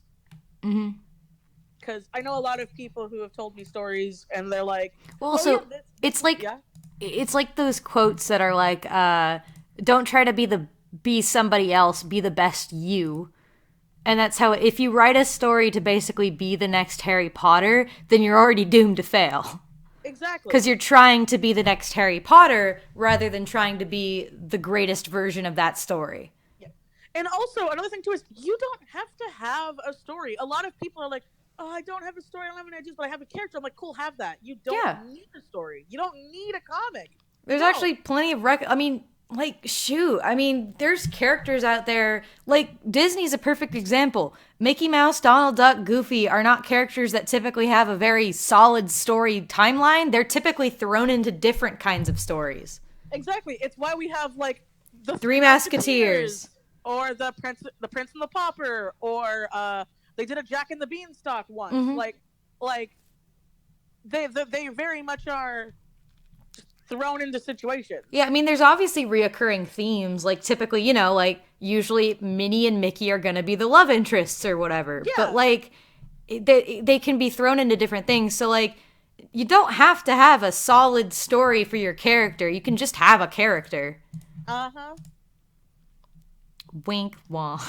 I mean, again, that was me for the longest time. when I started out with Marked, I had 4 characters and no story. And my 4 characters were Tetsu, Ten, Lily, and Jake, and that's who they were. And now, poor Jake doesn't even have art of him anymore. He's still there, he exists, but like he and Lily are very much side characters. Lily is an important character in Lorelai's story, Mm-hmm. but Yeah, very well, much it's like a side character. Luniverse just started because my young middle school ass found a bunch of adoptables I liked and I bought them all. And I'm like, I'm going to put them in the same story. I realized that was a stupid idea, but rather than scrapping the whole thing, I was like, I'm going to make this work. I'm determined. Yeah. And now we have Luniverse. Can I pay you to help me with. That you have to be careful with is there are certain things that a lot of people. It's pretty much well, like we said before, you can Deus Ex Machina it, where it's like you got to be very careful that you don't have the a wizard did it kind of situation where it's like, okay, here's this big problem, but it can literally be solved if one thing were to happen. You know. Mm-hmm. You also need to have, I think. A big issue I see too is a lot of people seem to not want to have their characters take responsibilities for their actions. Yes, that's a huge thing. Well, that's like what I didn't come across very well in my self-inserts video that was my point. But like, it's a reason why I think people have to like self-inserts can sometimes be a doomed endeavor because typically you're not going to want to write yourself as like someone who messes up. It's not like a bad thing towards someone. It's just like we don't want to write ourselves like making a stupid decision. You know, like, so that's a hard thing to do is actually write yourself properly. So there's a lot of people who like when they write stories, they'll get so attached to a character that the character can do no wrong because they don't want to write their baby doing wrong. Exactly. Which, okay, like perfect example. A lot of people shit on me saying Tetsu's a Mary Sue. A pro can also be a con. Yes, all the time, which is another thing that like amateur character reviewers don't understand. Yeah, which is something like that's really big with Tetsu's character. Tetsu gets into a lot of shit because she's too nice. Yeah, which but I can't really like go in depth with it because it happens in the story, yeah. or vice versa. You know, like you can have a lot of bad shit happen to someone who's an ass. You can have a lot of good shit happen to someone who's an asshole, and then karma come back around, and then they're like, oh. I don't like this. Yeah, and it's like she or like I have like I mean Luniverse, I have it all the time. It's like the rule with my reality gods typically is they have like 3 main traits that are like the biggest parts of their personality, and they can be great, but they can also be awful. Like fucking Infinity's memory issues, they sure are endearing, but they're fucking painful to all the other characters in her story. But it makes sense. It's yeah, like... and like I mean, Mitchie's had a role play conversation with Infinity. I think it's hilarious. Poor Dimitri, I forgot. God, I think it's hilarious, and I can't wait to actually have to write it for a story or something. But like, it's really funny when you have to read it. But by God, is it painful for the actual narrative? Yeah. Like, how does Infinity function? Barely. Anyway, like for I will without spoiling anything for like the first half of the story, it's like everyone else has to do most of the shit for her because she can hardly function. She's a goldfish. That's all you gotta yes, say. She's grown up having other people help her, so it's like she grew up being a god who could just do anything, who didn't have to remember anything. Anyway, but like it's so funny, a conversation with her. If you do not keep her on one track during a conversation, if you at any point give her a chance to sideline, she will go off on that sideline. And if you try to revert it back to the conversation, she'll be like, what are we talking about? And you'll have to start all over again. It's like really funny for me to write, but it's painful for like the actual characters in the story. Okay, on a side tangent that no one's gonna understand except you. Yes. Is it bad that I think it'd be funny that Dimitri would like jeans? Like after I can't.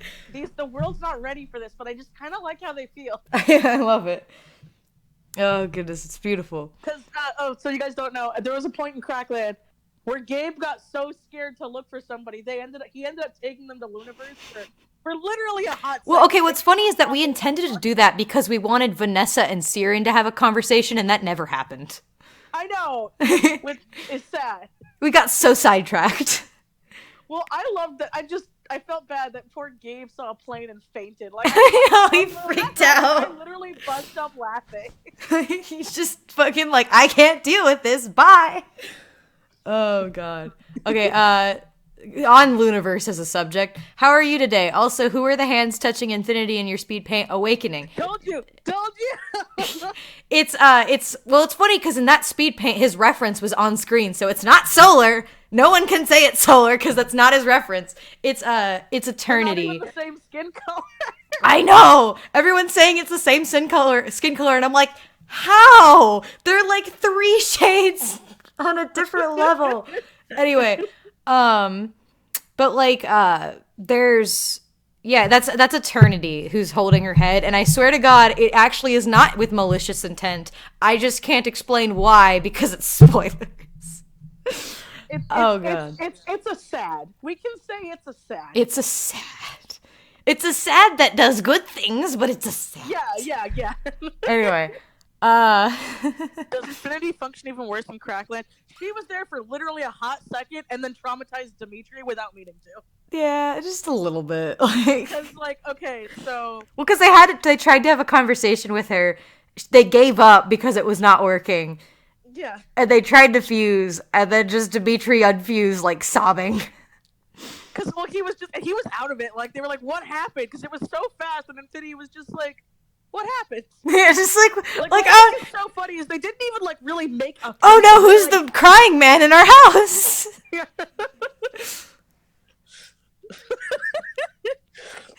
I love her. I do too. But now I want to know what their, like, fusion would look like. I know. I didn't get to actually describe it, because I literally picture it's, like, light, and then he just popped back out. He's like, no, can't. And just bye. Oh, God. I mean, how the fuck does Infinity even live? Well, I mean, thankfully she doesn't need to eat or even breathe. So you know what? Yeah, She's got that going for her. Have anything. She's a god. She's genderless, technically. She's an alien god who contributed to making the actual universe, which is also ironic because her her cluelessness is probably a pretty good testament to just how the universe works anyway. So, like, you know what? It all makes sense. Oh my God, I'm laughing at the idea of her just, like, I know this is how it happened, but since she did, like, make Earth pretty much, yeah. She's just, like, playing with her monkeys, and then it was just like, I wonder if they didn't have hair. Boom, there's mankind. I know that's probably not how it worked. I just think it's funny. Yeah, I mean, technically, she just forgot Earth existed for, like, a billions of years. Yeah. She actually, like, technically she set it up to where, because she can do this, so on a whim, she set it up to be like, I want them to look like what my people look like, obviously, because, you know, making it in the only image they technically know. And so technically, that's why the species evolved to get to the point of mankind, and that's also why other aliens, i.e. Teruvians, also look humanoid, because that way it all makes sense. Because they were technically Teruvia was made by Eternity, and that's why it's like kind of the opposite of Earth. Anyway. Oh, I didn't know that. That wink makes sense. wonk. Yeah. That's why it's super like science-y and everyone's like aesthetic based. And Eternity went the direct route of just making people rather than having evolution. You don't have a single not stylish character. Like, all of your characters. Listen. Let my children be stylish. It's okay. It's why I have Tybalt's mom dress him, because he has no idea what style is. Yes. But like he would wear a gaudy hot mess. What's your favorite way to subvert expectations in a story? Mine is definitely gray morality. I love making people question the morality of characters. I mean, I like that too. I also really like tricking people on who the villains are. It's actually why, God, yeah. I want to make a villain picture for Luniverse really badly, but I can't because one of the villains is actually a big twist that's supposed to represent something symbolic, so I can't do that.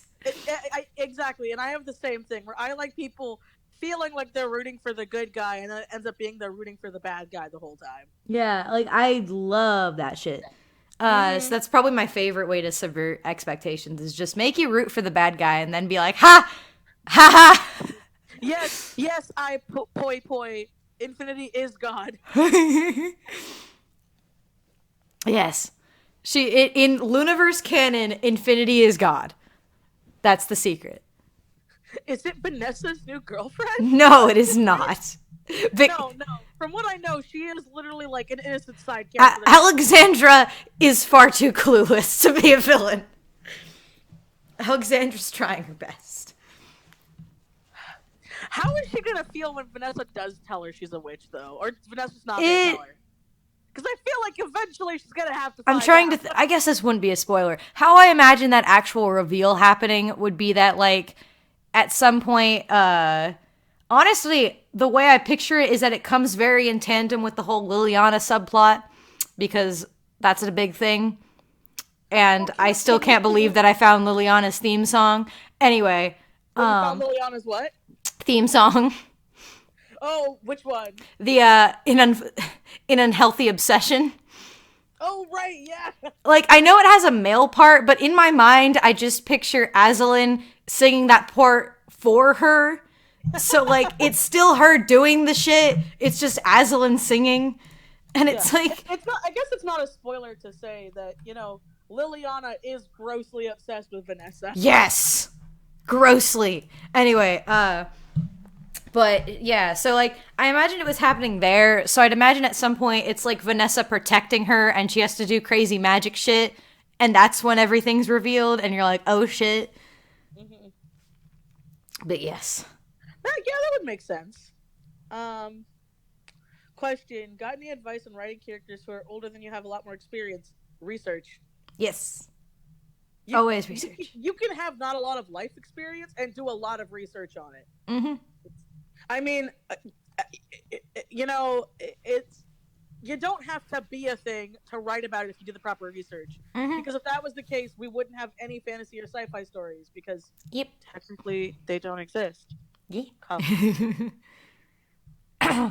I have a guess on who it might be, but I stay hush. It's okay, Pyth. You a good bean. Oh, I had to kind of explain to Pyth why Naya has her issues. I kind of explained it because Pyth is so funny in my stream when I was working on my Naya. No, I know, it's fun. It's like every time Pyth would come to me being like, I don't know if I like Naya. And I'm like, I swear there's an explanation. So big anger. I was like, I'm sorry you hate her. And Pyth like, I don't hate her. And it was like, ... I just don't like her. I swear it makes sense. It does. And it's not her fault. I literally can't say it. I can't say it because it's a big thing. I know. I hate it when it's like that. Yeah, pretty much. I will say, like I said, it's because of her dragon side that she had no control over. Mm-hmm. Yeah. Quite. Which is like, okay, perfect example of subverting expectations. So, I've always hated the, like, first of your kind stories where, like, the whole world is, I'm like, okay, so what I'm gonna do with that is Naya is technically the first half-breed dragon human to be born. And it was more so, like, a lot of dragons were like, we can do that? So a lot of them were like, oh shit, we can save our species now because dragons are literally kind of going extinct. Like, there aren't a lot left. I try emphasizing that because they usually don't live that long. There's probably realistically maybe like a couple thousand of each species left, and most of them are young because they tend to die before they get to like full adulthood.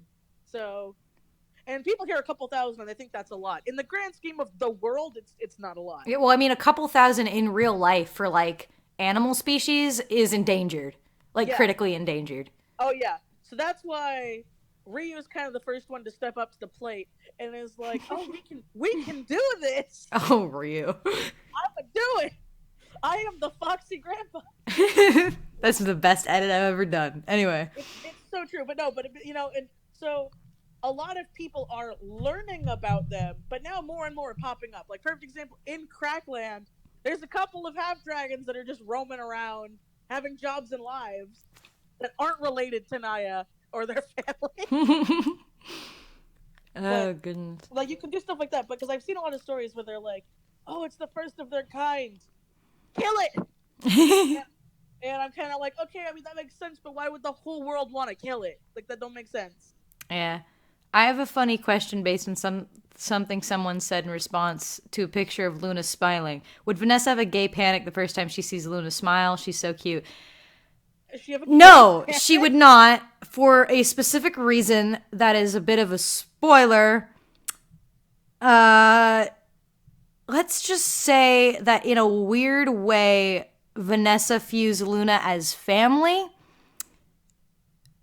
Oh, So, I forgot about that. yeah, Yeah. so in a weird way, Vanessa is like sees Luna as family, so she Family. wouldn't Yeah. like No, have any romantic interest in Luna because of the context of like okay, I'll say this. I won't put much detail into it, but Vanessa technically knew one of Luna's family members. So yeah, it'd be So kind of gross. It would be yeah, kind of so she gross. like in her mind, it just like to Vanessa, she would not because it just be a bit too weird for her. Mm-hmm. Question: is it a cool idea to have drawings of important things and stories in between chapters? Like a character does this, have a drawing of this at the end of the chapter. I mean, yeah, I think If you plenty of things want, already do that.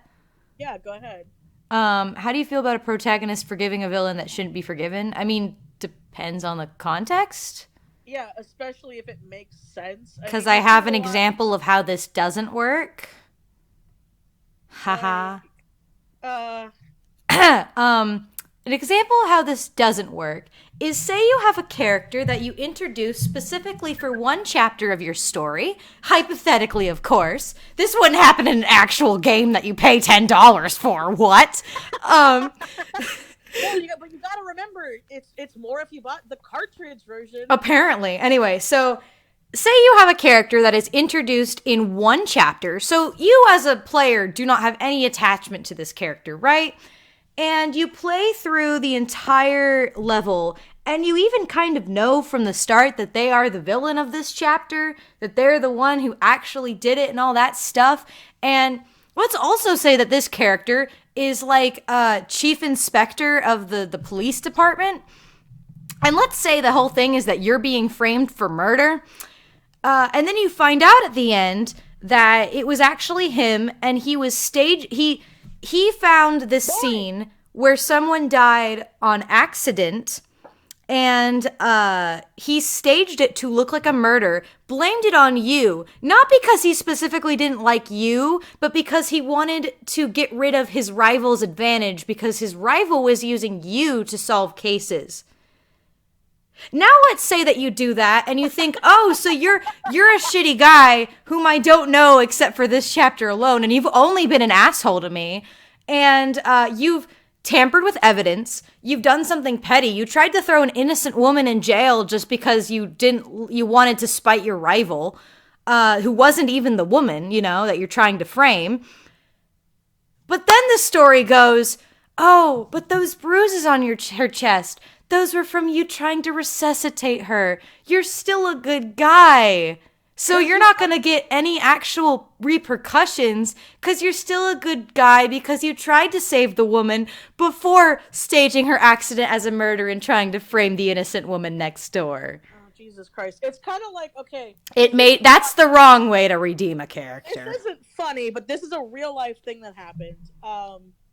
There was a case, I believe it was last year, where the cops literally found a guy dumping the body, and he was like, "I just found this dead body in my trunk. I didn't do anything wrong." Haha. And it's like, wow, what a monster. It's like, no, you can still, like, just because you weren't the one that killed her, you're still being a monster by doing all this other shit. Like, Yeah. Well, it's like, listen, had this been a character that like you'd been attached throughout the game, it maybe would have made sense to like not want to totally destroy them and view them as a villain, but like it's not like the viewer cared about this character. He showed up in that chapter, was nothing but an asshole to you, did a bad thing, but we're gonna try and redeem him because everyone should be forgiven, I guess? But Morgan, because murder. Jesus Christ. I can't. It's just, it was so inane. Obviously, this is hypothetical. This wouldn't happen in an actual game that you pay $10 for on the App Store, or $40 if you bought it for DS. What? Never. Question: do you have any advice for comic layout and coloring? This would be you. I got nothing on. Well, again, my comic is not the ideal comic that everyone should model themselves after. And if you do, I'm sorry, you're digging yourself a grave. But, my advice would be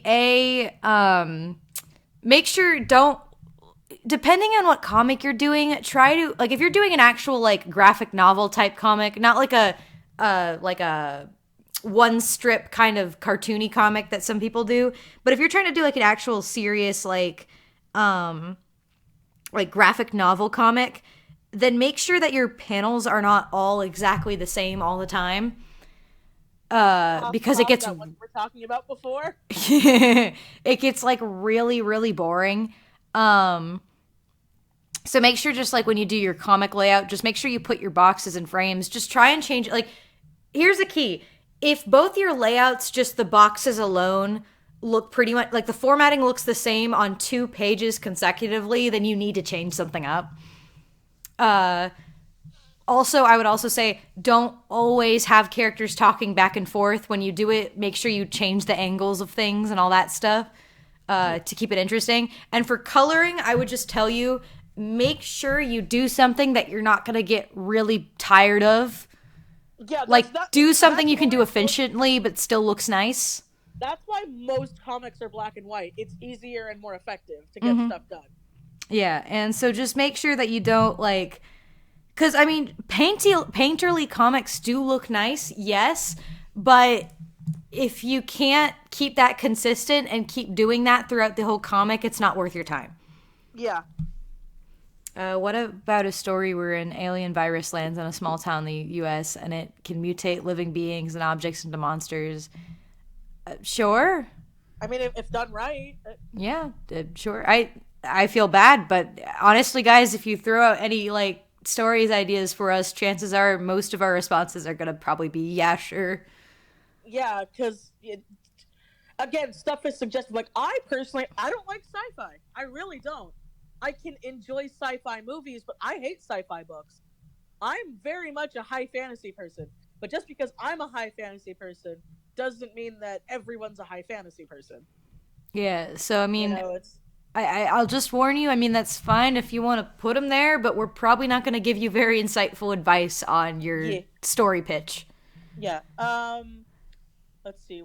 Do you have any tips for the psychological effects that would happen if someone is immortal and has lived through all the wars and worldly events from 1700s to present? Haha. No, of course not. Really? I would no. I do not have a character that fits that bill perfectly. No. But if you did, what kind of advice would you give? Research. It sounds so bad, but okay, don't research by reading other books. Like, look up documentaries, look up interviews, do all of this stuff so that you can understand it. Because one of my biggest pet peeves in writing is convenient PTSD. Where it's sad how common that is nowadays, to give a character a convenient trigger, or, and this sounds bad, but it's like, someone pointed this out to me and I kind of ruined Finding Dory for me, but it's true. It's like, oh yeah, you're disabled until you're not. Because there were a lot of scenes where it was like, oh, okay, if you just try hard enough, your disability's going to go away. And I was like, yeah, that's not how it really works. You can't just choose that kind of stuff. So, like, and a thing too is, a lot of people seem to think that, like, triggers and PTSD are all like the same 3 symptoms, and they're literally different for every person. Mm-hmm. and that's also really important. So when you have a really, really old character that's been through a lot, I see it as usually two types of jaded, because there usually are two types of jaded. And okay, it's not really a spoiler. Perfect example is they're like my character Ryu, who's an old as fuck dragon, and Siren, who's an old as fuck mage. Siren is very jaded, very monotone. It takes a lot to get her like to enjoy something because she's just been through a lot.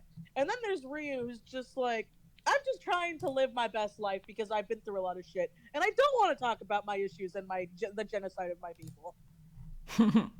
It's fine. I'm fine. And it's like you have to do research. You can't just tell somebody, "Hey, here's what you do," because everybody's different because people are unique. Mm-hmm. I feel like is that a good way to word it? Yeah. By the way, I didn't mean for that to come off as ranty, so I hope it didn't. It's just that's the only way I think you can do it properly and not insultingly. How do you feel about monarchy slash royalty systems in a story, and which ones are the most interesting to you, i.e., corrupt, orderly? I mean, I like, honestly, for some reason, I really like, in a weird way, I like court drama. Sometimes, not always. Like, it's kind of a hit or miss for me, but sometimes. But, like, in a weird way, I like the drama of having, like expectations and all that shit. Mm-hmm. Like, I think it can be written in a very interesting way. I typically kind of like the ones where it's not like directly corrupted, where it's like you know who the bad guys are kind of thing. Yeah. I like the stuff that's really kind of gray area. One of my favorite drama kind of themes is when you really genuinely don't know if someone's like lying to the main character or not. Yes. Like when you can't actually tell who the main character's like friends and enemies are. Mm-hmm. Because I just think it makes something more interesting rather than like, because I mean, this is obviously in cartoons they have to do it whenever you have an obvious bad guy kind of thing. Yeah. But like whenever you have characters that are super obviously like, oh yes, I'll always be your friend. Yeah. But I like the stuff where you really can't tell where someone stands. And I especially love it when a story accomplishes making you suspicious about a character you don't actually need to be suspicious of. Not observing expectations. Fuck. Subverting. Yeah, subverting. Thank you. Yeah. So, I mean, I do actually like kind of royalty as an aspect in drama and all that stuff. I mean, look at what's happening in Crackland. God. Just because I think there's a lot of. We've been in the West for so long. Yeah. Just because there's a whole thing about it in I mean, I will say, while I've written stories that have really chill like royalty stuff, I mean, there's a good example of that in Seven Sins and a Baby. The current queen that's actually important is like the most. Yes. She is both the worst and the best queen ever. Because she's like super lax about shit. And currently she has become the crazy dog lady. Yes, but instead of with dogs, it's with fucking dragon babies that are technically her grandchildren. Not by blood, but by adoption. I love it. Technically, Heather stole them, but I mean, yes, we're not gonna go with that. Anyway, but I've actually had stories that have like, there's actually somebody's backstory has a lot of royal drama that happens. Scandals and mystery. Scandals and murder and lots of murder and everyone dies. It's basically the end of it. Yeah, like I mean, actually, murder and debauchery. Oh my. I mean, honestly, in the realm of the characters that are important in that backstory, technically only Zoella lives. Yeah. I mean, that's really how it is. It's kind of the sad truth. Yeah. Question: How do you show an innocent character develop as a character throughout the story? By innocent, I mean they haven't gone through the hard reality yet. I mean, that would depend. It depends on the type of story you're telling. Also, the type of innocent you mean, because I'll be real, innocent can mean a lot of different things. Yeah, just like cruel can mean a lot of different things. Yeah, like, I mean, innocent can mean, like, pure baby who doesn't actually know the ins and outs of how sex works or something. And innocent can also mean they just see the good in everything and don't think anyone's malicious. They're naive. Yeah, so that would just depend on the story you're writing and like the character you have and like what they'd be going through the story. Mm-hmm. So, I mean, yeah, because I mean, you could also, there's like different ways to write it because you can have like a character who maintains their innocence throughout it or like tries to, or you can have a character that totally loses themselves. So it just depends. Or you have a character that's all three. Yeah. Oh, goodness. Any more questions? Yeah, I'm probably gonna have to end it soon just because I need to quote unquote go to bed. Oh, right, I forgot. Yeah. I also should say I need to keep working on my fantasy species. Oh, can we talk about that? We can. So Morgan, sometime in the very, very, very near future, is going to be DMing his own D&D fantasy game. We should use heavy quotes on the D&D session because I have changed so much about it. It's a glorified tabletop role play. I know, but it's easier to call it D&D. Yeah, like, I got my 3 victims, and they're going to be doing it in my not super fully developed fantasy world, and it's going to be a good time. So far, we have we have a mermaid strong woman because it's the theme is that they're all in a circus together. So we have a strong woman mermaid with a dick. We're gonna have a dragon whom I don't know where exactly Kwan's going with that yet. In terms of my character's a strong lady. Yes. And also I should also say it's 18 plus. We've specifically made it 18 plus. Very much so. Cuz that's just how it's gonna be. Yeah, not so much not. Don't worry, it's not going to be like porny, but we're going to be crass. Oh yes, all the time. And we're gonna have I believe Grace is making a nymph, or not a nymph, a druid. I mean, it is a nymph, but a druid specifically. AKA in my world, druids are a species, and they're basically unicorns. So there's that. And I don't know what classes either of them are going for, so it'll be a good time. I'm gonna have to constantly remember though that my poor Dot is gonna be as stupid as like a pair of rocks. Yes, please. I mean, she already has enough stats to where she got a disadvantage, so she's not stupid. I gave her a little bit of intelligence, a little bit. She is not wise. She's not wise. AKA, she gives the worst advice in the history of everything. Yeah. Will it be streamed / uploaded to YouTube? I actually plan to probably stream it because I just think it would be fun. And I can't wait to make stupid thumbnails for those streams. That's going to be so much fun. They need to get the characters so we can just do a group shot. I know, that's what I want to do. The moment they get them, I'm ready. Oh, goodness. Yeah, I'm excited. It'll be a good time. It's just... I need to figure out what kind of dragon Kwan is going to make because my dragons are so weird and they can be literally like anything at this point. But I need to figure out at least what the general gist of it is so I can make my joke because I want the joke to be a horse, a fish, and a blank walk into a bar. And I want that to be the joke title of the session. Again, I mean, okay, so I figured out how Dot can get out of the ocean, by the way. So, because of what she is, I know you said they have to go find their own pod when they get to a certain age. So I'm like, what if that's what happened? She just kind of grew up, went to go adventure and look around, and she found a ship and just kind of climbed on top of it, like not knowing it was dangerous. And then she would be like, this is a weird beast. And then she would just get legs and be like, what are these? It's perfect. So, like, the poor people on the ship would be confused and be like, what the fuck is that thing?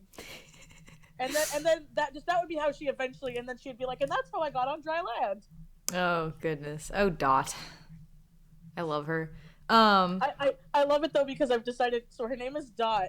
Previously, ooh, Well, I mean, technically mermaids do have names. I know. But yeah, I have that, and that'll be fun. And then I have oh goodness, the only thing I don't know, how do actual like rounds in a D&D session go? Like, When what's you the have order of what do you mean, operations here? like turns? Do you mean turns or rounds? 'Cause Yeah, there's different turns. things. Like, you know, Okay, how do you actually so do D&D? Like, that's my so question. what normally happens in a battle sense is all of the party members roll initiative, and initiative is roll of who goes first. So Uh-huh. you just roll a d20, and whoever rolls the highest, they go first. That's how Mm-hmm. you go in order. Right. But for just like normal talking and stuff, that's kind of up in the air because that's the role playing part. Ah, fun. Well, great. Yeah, yeah. So literally, if we're gonna fight something or plan to do something, then we would roll initiative. If not, we would just be talking things through. Cool. And still rolling because I find the rolling to be fun. Oh yeah, no, rolling's fun. And I plan on using my dice because I got some pretty nice dice at Stand Japan Oh, that heck I haven't yeah. been able to use that are perfect. Yeah, I'm like, I just want to roll because I have all the rules to rolling and how that affects what you do. So, like, Yeah. I would just imagine it be anything like, anytime you actually have to do anything, it's like you have to roll for it. Well, that's pretty much a thing. It's like unless it's something very basic, like I go into an inn to buy a thing of cheese. You don't usually have to roll to buy the thing of cheese. Yeah, well, I also part of my role, my rules is also the more believable something is, the easier it is to do, but the least believable it is. But God, I that's why like, read. I cannot wait for when we're gonna have to buy supplies Oh, it's beautiful. or just haggle with somebody, because I picture Dot just wouldn't get it. Oh, So I my picture goodness. like they're trying to haggle with a shopkeeper. Roll charisma to get your cheese wheel. Pretty much, it's like okay, we need supplies or something for something. I don't know what the thing would be. Yeah. And then it would be like, okay, let's go to the trade human. And they're like, what? And then Yeah, they go, like- and then it'd be like, all right, we need things to go in that thing. What? It's big and round. They're sometimes wet, but not in the good way. And then I could just like cave supplies. Yes. What are the supplies we need for mounting a cave? Okay, X amount of money. Well, we have 3 apples. I That's how love I it. picture my poor character trying to haggle something going. Yeah, I just like oh, I love it. I just love the idea of like cuz part of me's like because it's a circus, I'm like shit, there's going to have to be random like side characters that work in the circus too. So, I'm just going to have to wait for you guys to make your characters so I know what kind of characters I should include at random parts. Mm-hmm. So like I can make a side character because I want to make a swamp gremlin like so much. like a yeah, oh, I love the swamp gremlins. Like I don't want to play them, but I want to have like a side character, just a swamp My lake gremlin gremlins. that's just Oh, I there. love them. Yeah, because I just like I don't know why in my mind I said 4 because I created like my bat subspecies and there's 4 of them. So I guess my mind just decided, oh, you should make 4 mermaid subspecies, and I'm like, but I don't have to, and it's like, do it. So I'm like, okay. So I'm like, all right, easy. The pretty fancy mermaids, the actual rough and tough mermaids, and the chubby beluga whale polar bear mermaids. And I'm like, what is the last one? And I'm like, what if they went into lakes and freshwater, tiny lake gremlins? And that's how I got there. Also, there are caves underwater there. I don't think you understand how naive my character got. My character is pretty bad. Like She's very we were talking to Morgan, unwise. like, shit, she's got -5 in wisdom. I told Cody that. I'm like, so she's got -5 in wisdom. No, So she has also- -6. Oh yeah, -6. I forgot. There's the plus. I forgot. Mhm. And Cody's like, what the fuck? I'm like, she's not an idiot. She is just extremely naive. Yeah, I basically made it because I kind of made it in a sense where you could either make your character kind of balanced and like not really have any advantages, or give them a huge advantage and a huge disadvantage. It's like one or the other. Have you search for D&D games? Look up D&D handbooks and stuff. You can find a lot of them online. Yeah, I've made this up. It's great. Yeah, Anyway, yeah. Morgan like took the basic idea of D&D and he simplified it. because So I have no idea how D&D works. So there's not as much math. There's pretty much not going to be. I'm pretty sure how I'm going to assume it's going to work because it's going to be like roll to hit. Well, yeah, okay. I have it written. You can find the Google Doc. I have it written down. How the fights work. So there is a little bit of math, but like not enough where it takes up like 90% of the game. Oh, also I should say Anna does want to join. She just doesn't know if she can have a consistent schedule right now. Oh, okay. Well, that's fine. If she wants to join like later, I wouldn't be upset about that. So like, yeah, it's because her husband just got a new job, and so she's like everything's kind of like very chaotic right now. Yeah, I mean, she does want to join. I will tell you, easiest way to write that in if we've like already started this when she wants to join. Easiest way is just say, "Oh, we got a new recruit to the circus." Yeah. What do you know? And they're a baby. That's what I kind of thought. And she's like, that's what I kind of assumed. Mm-hmm. And so she is excited. Yay! Well, that's cool. Yeah. So there we go. Eventually, we'll have 4 people.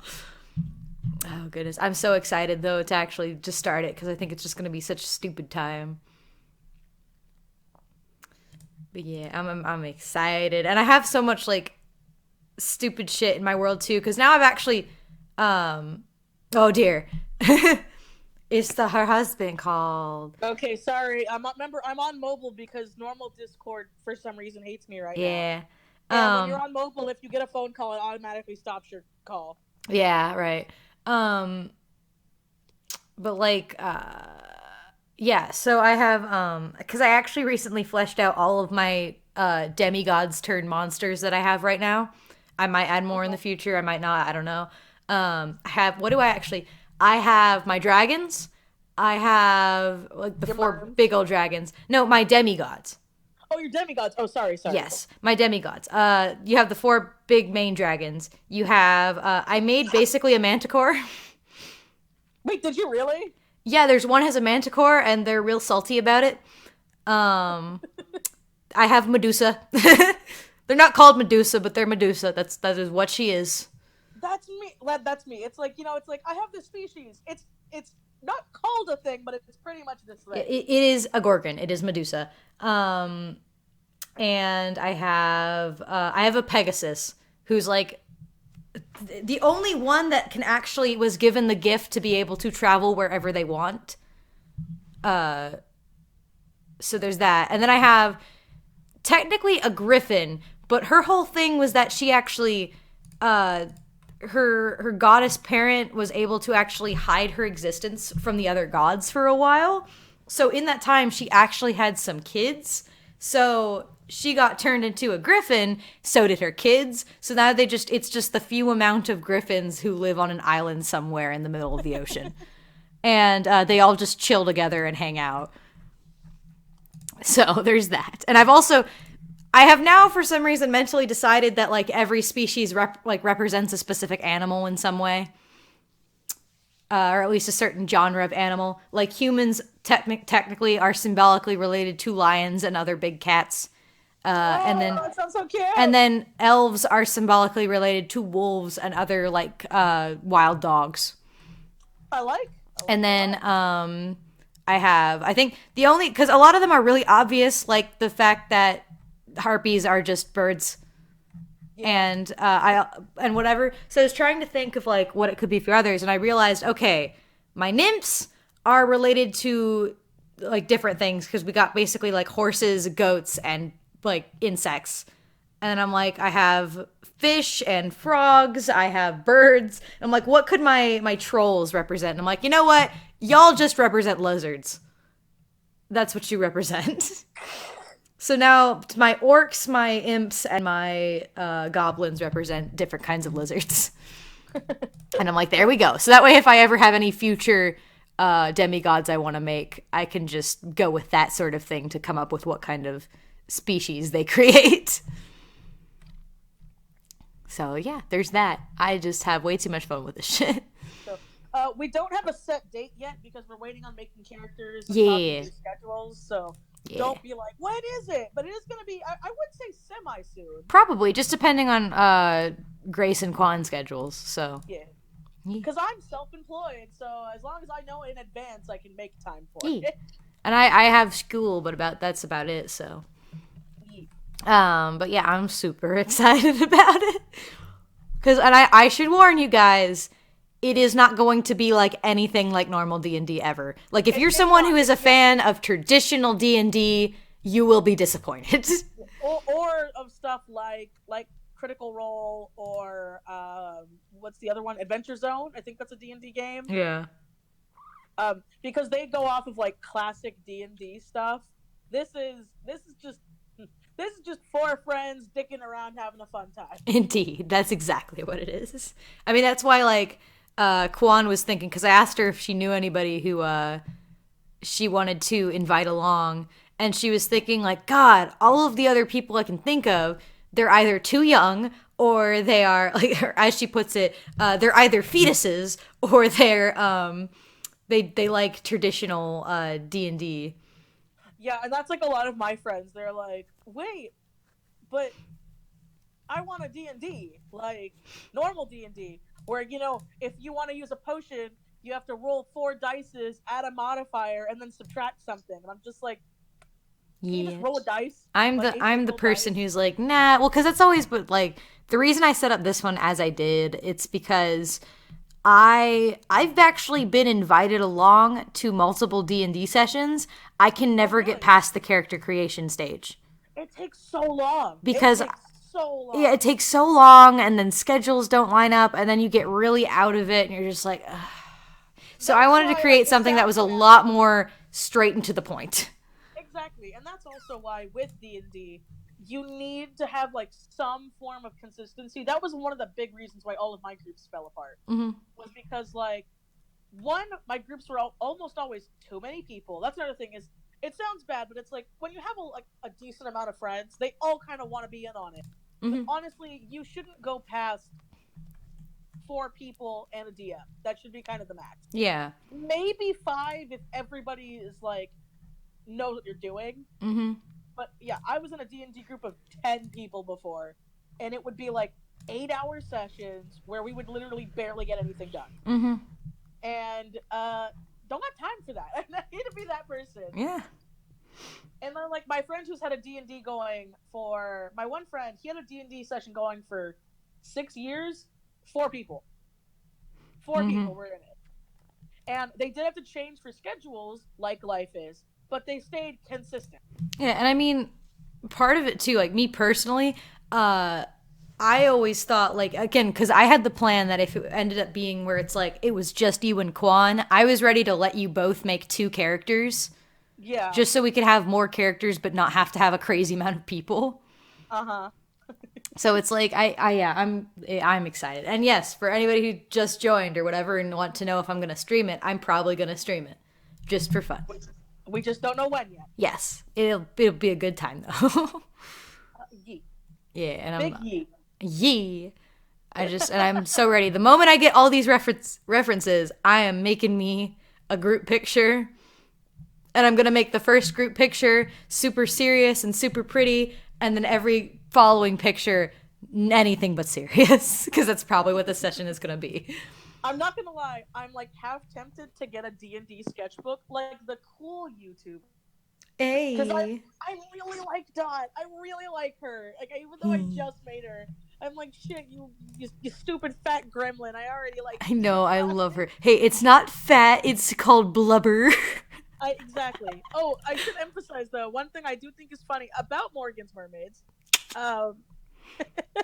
it's just the fact that, while they have breasts, they don't have nipples. So yes. I pictured Dot's gonna be topless a lot, and people are just gonna be like, oh, and then she's like, what? They're just peewos. Big squishy pillows. Evolution is fun. Oh, goodness. I'm so excited. Oh, goodness. But yes. All right. I think I need to... This is probably a good spot to end it. So, yeah. All right. See you guys. Thanks for coming to the Bite Chill stream. Yeah. Sorry, I kept dying every now and then. It's okay. We're okay. Love you all, Smetches. Bam. Oh, God, I gotta get the